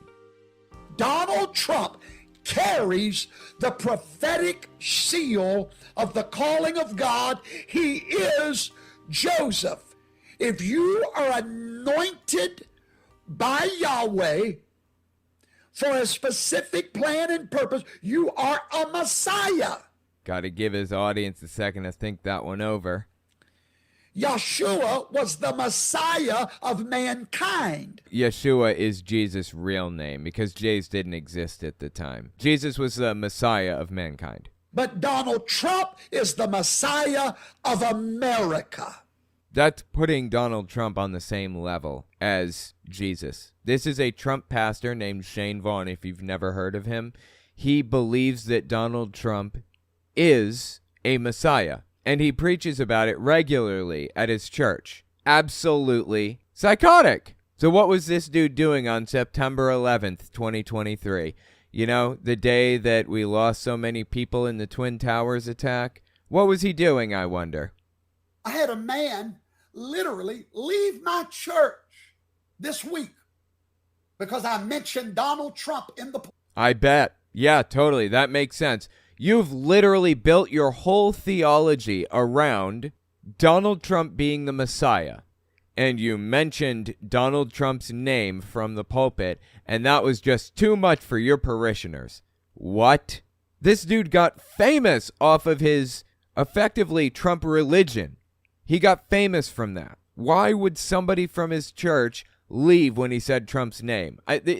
The stories aren't even believable anymore, honestly. Like, he's just pretending, and it's blatantly obvious to everybody. Trump in the pulpit, mixing religion and politics. Let me tell you something. I hope I lose everybody if that's what they lose for, because God called me to stand up for America, to stand up for Donald Trump, and it'll be a cold day in the gates of hell before I ever shut up. Everybody can leave.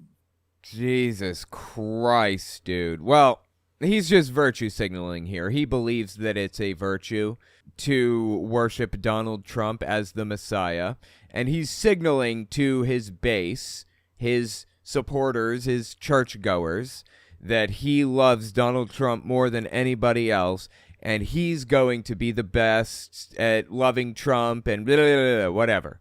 Just embarrassing and sad, dude. And this guy doesn't appear to be ashamed at all. I know my calling. I know the moment I'm living in. Apparently not. The problem with preachers, they're scared to death to mix politics with religion. You cannot separate politics from religion. Well, people managed to up until your came along and did some crazy shit. Everything was fine and dandy until Donald Trump came along and realized, wait a minute, there's a cult here, and I can exploit it. There was a documentary back in 2006 called Jesus Camp. I don't know if you guys have ever seen it before. Fantastic documentary. It just presented the information basically without commentary, aside from just context explaining that this camp is that and blah, blah, blah. Just watch what they did with this cardboard cutout of George Bush in 2006. Okay, we're going to welcome Mr. President now. Well, talk to him. What is it with people and cardboard cutouts of other people? I don't understand why that's so popular. I've never owned a cardboard cutout of anybody in my life. You know what? Maybe I should own more cardboard cutouts. Maybe that's what my life is missing. Maybe that's the problem. I need more cardboard cutouts. Say welcome, President Bush. We're glad you're here. I want you to bless him. Speak a blessing to him. Would you do that? Reach your hand to speak a blessing to him. Do some warfare over him. Some warfare. Speaking in tongues. So it's like a Pentecostal version of religion. They probably call themselves non-denominational because this specific group of political cult members believe themselves to be non-denominational. But this cult existed a long time before Donald Trump did, before he took the reins of power. Before Trump came along, Fox News was in the process of building this cult out.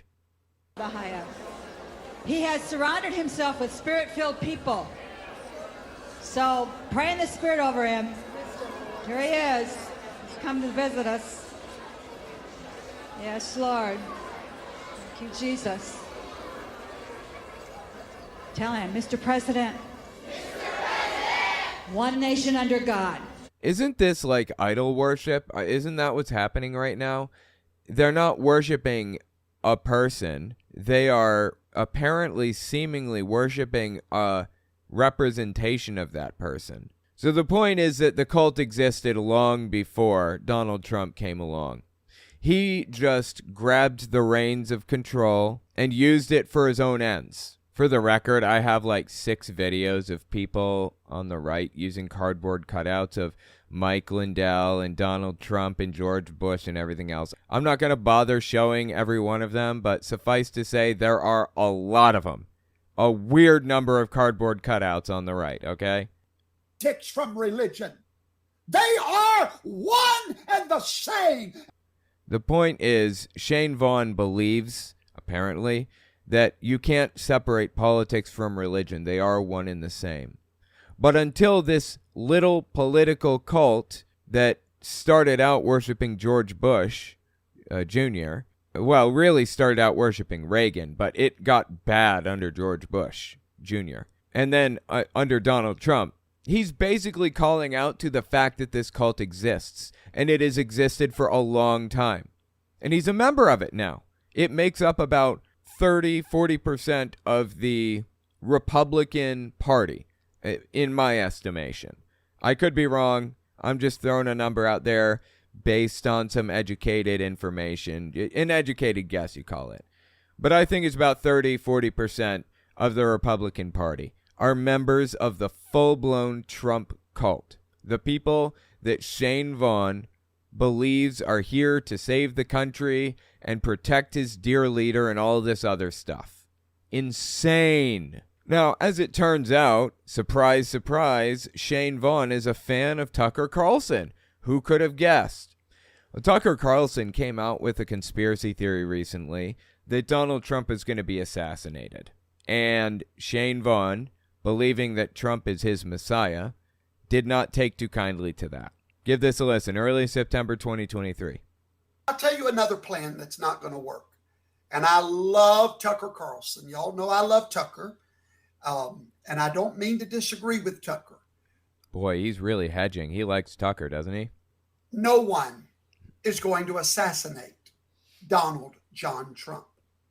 To do it, they have to go through his bodyguards. And I'm not. Wouldn't it be like funny in an ironic way? Like I don't wish death on anybody. I don't wish death on Trump even. I don't wish death on a single person on planet Earth because that's not who I am. But it would be so funny to see this guy completely wrong. Like, I really want to see this guy's theology wrecked, just destroyed in some way. Now, it doesn't have to be Donald Trump dying. I'm not a fan of that at all. But I really want to see it destroyed somehow. And I want to see how he reacts to it. He'll come up with some excuse, certainly. John Trump. To do it, they have to go through his bodyguards. And I'm not talking about the Secret Service.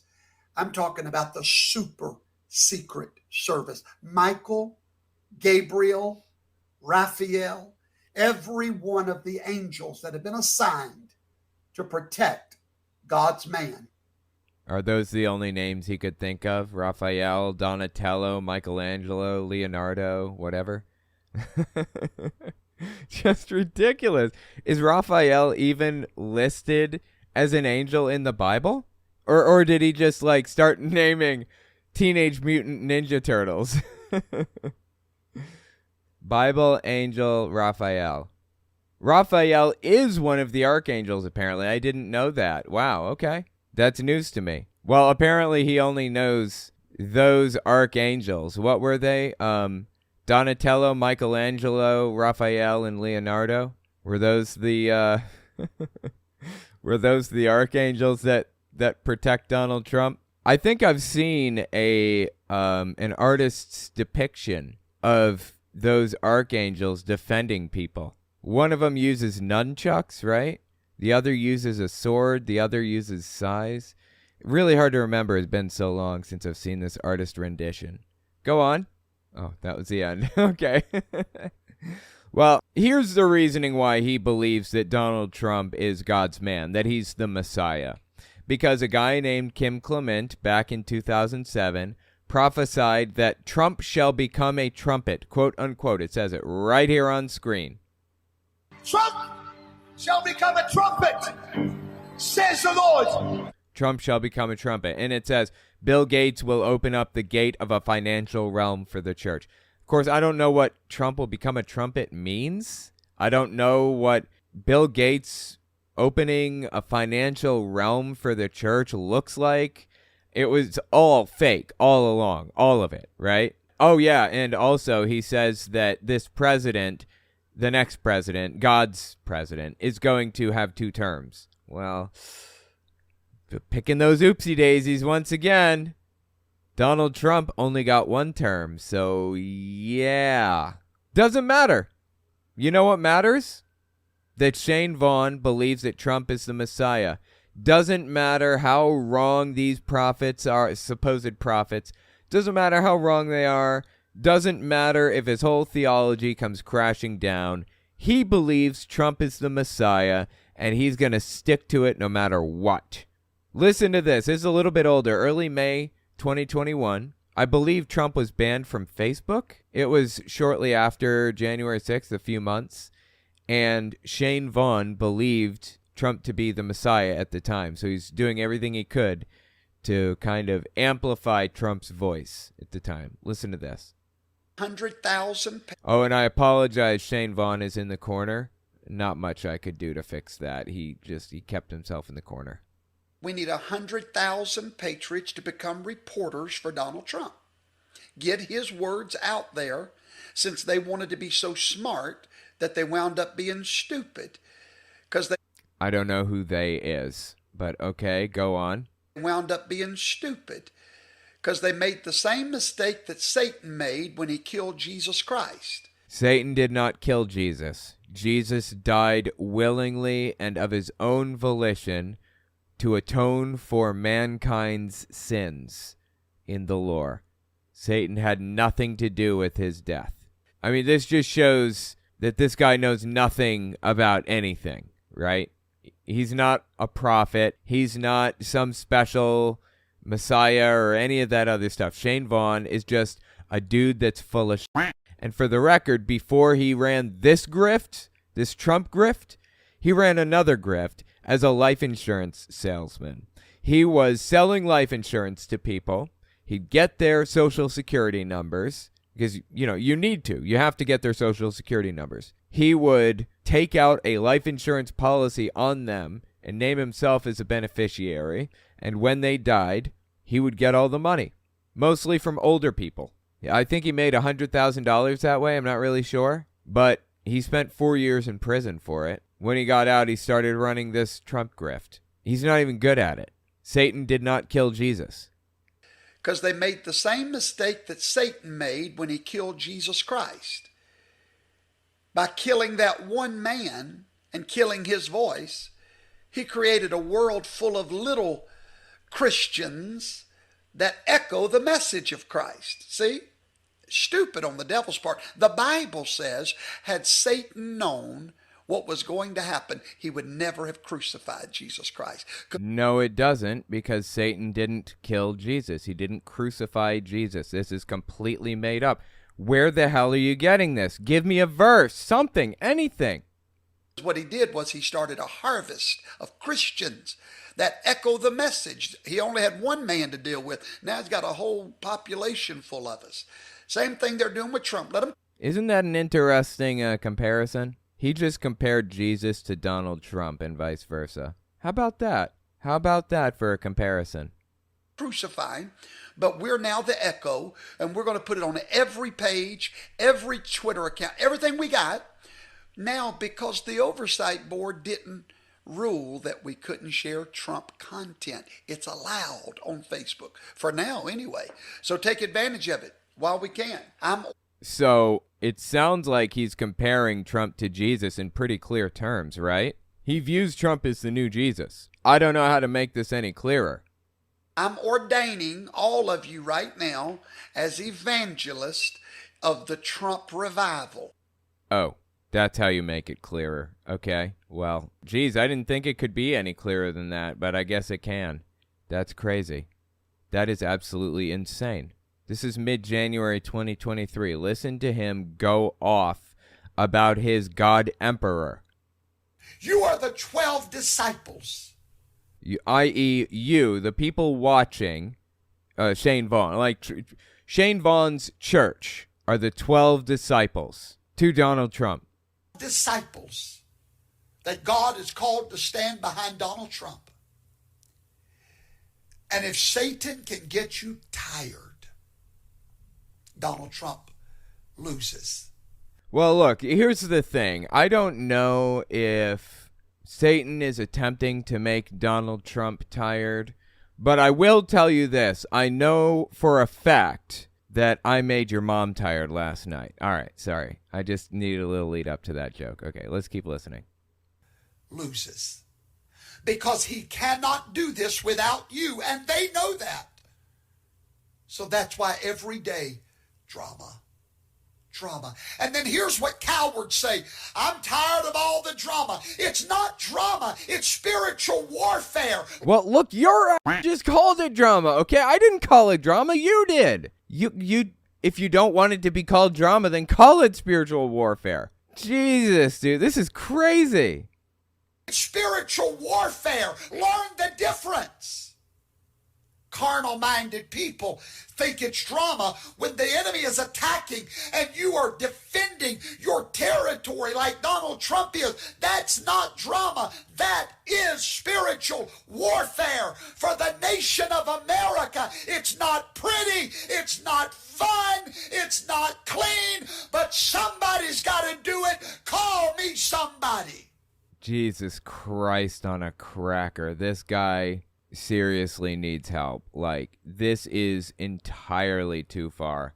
This guy is down a rabbit hole right now from which he may never emerge. How much you want to bet this guy would give his life for Donald Trump? I mean, he sees a shooter standing there pointing their gun at Donald Trump, and he runs over and stands in front of the gun as he pulls the trigger, saving Trump and dying for him. How much you want to bet he would do something like that?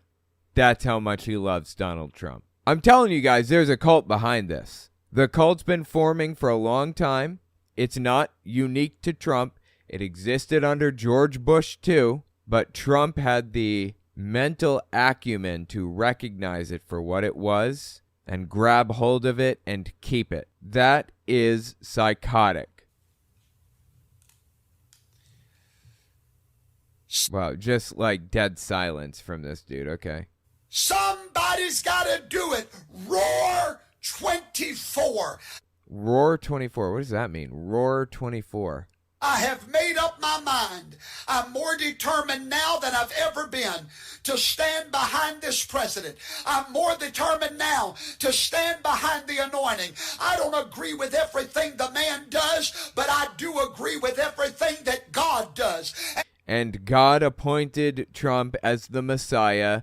Thus, anything that Trump does is excusable. Trump is the second coming of Jesus. He's the Son of Man. He's going to take political control over New Israel, as he calls America, and he's going to spark Armageddon into being. That's what he believes, really. This is insane.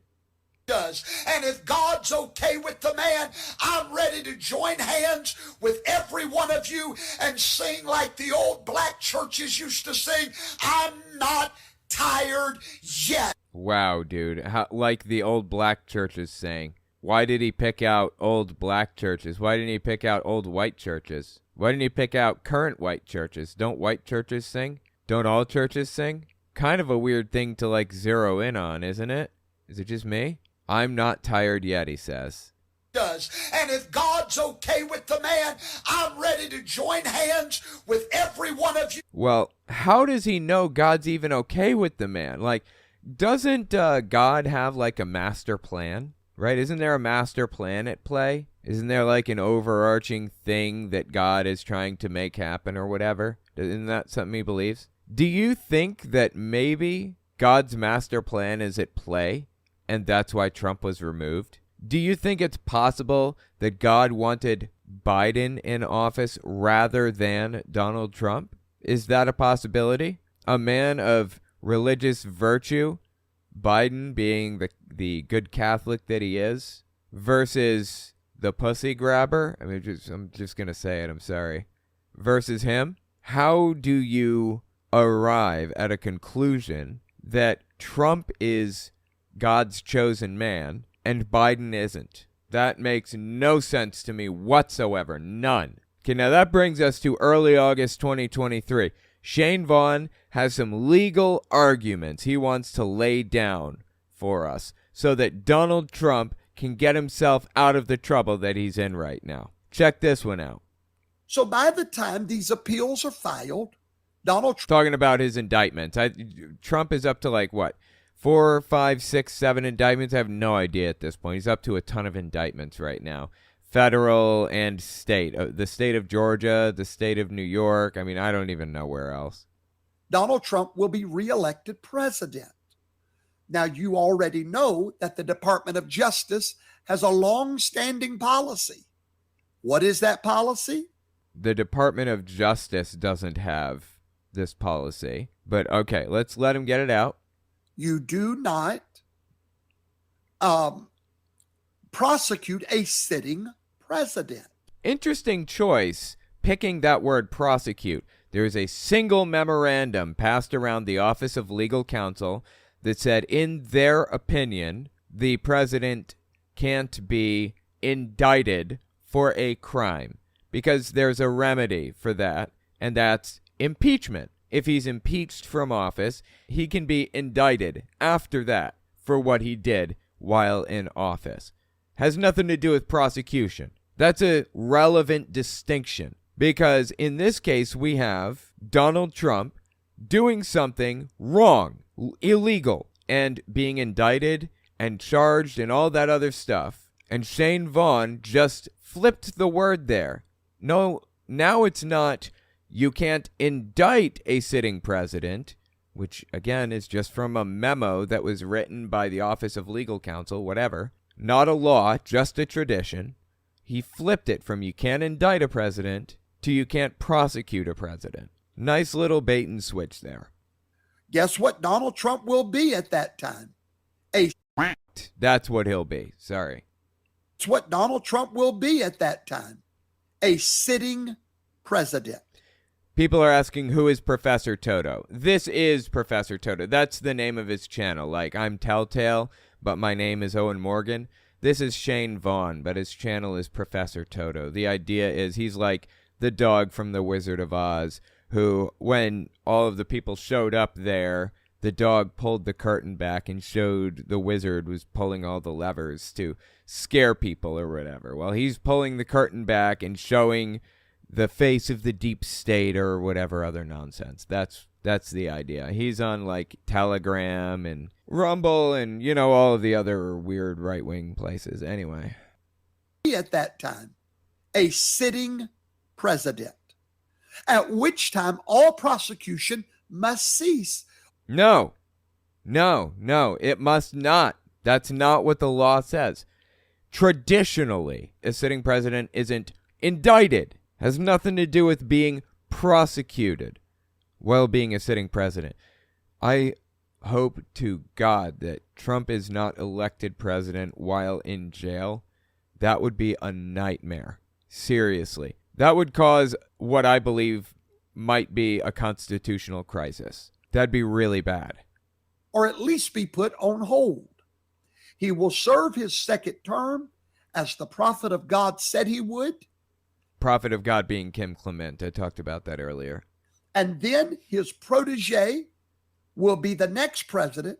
Wait, who's his protege? There's a protege in this mix? Who will completely pardon him of all charges. Okay, so that's Shane Vaughn's plan for Donald Trump to get out of all the trouble he's in right now. I don't know who the protege is, but apparently it's a male because he said he will blah, blah, blah, pardon him of charges or whatever. All the proteges that I've seen Trump vetting for VP have been like Marjorie Taylor Greene or Carrie Lake or whatever. They've all been women. So who exactly is Trump grooming to be his vice president, I wonder? Or who does Shane Vaughn believe that he's grooming to be his VP? This is just psychotic, man. This dude needs help, seriously. Absolutely crazy. Sadly, he didn't receive the help he needed desperately in prison during his 4-year stay. But what can you do? Hey, maybe help would work now if we tried. It didn't work in his 4 years in prison. Maybe it would work now. Let me know what you think in the comments. That's all I've got for you. If you like what I do and you want to see me continue to do it, don't forget to check me out on Patreon. And take a look at my YouTube channels. Owen Morgan, where I talk about religious issues. Telltale Fireside Chat, where I talk about politics. Telltale Unfiltered, where I do long-form breakdowns of stuff like this. And Telltale Reads, where I read books by televangelists and others. I release everything in parts, but every part stands independently of the last. So you can jump in anywhere and I'll make sure it makes sense. You can find some ad-free, uncensored, complete versions of all my videos on my website, owenmorgan.com. And while you're there, don't forget to sign up for my email list to get early access to everything. All links are in the description. Okay, thanks for watching, guys.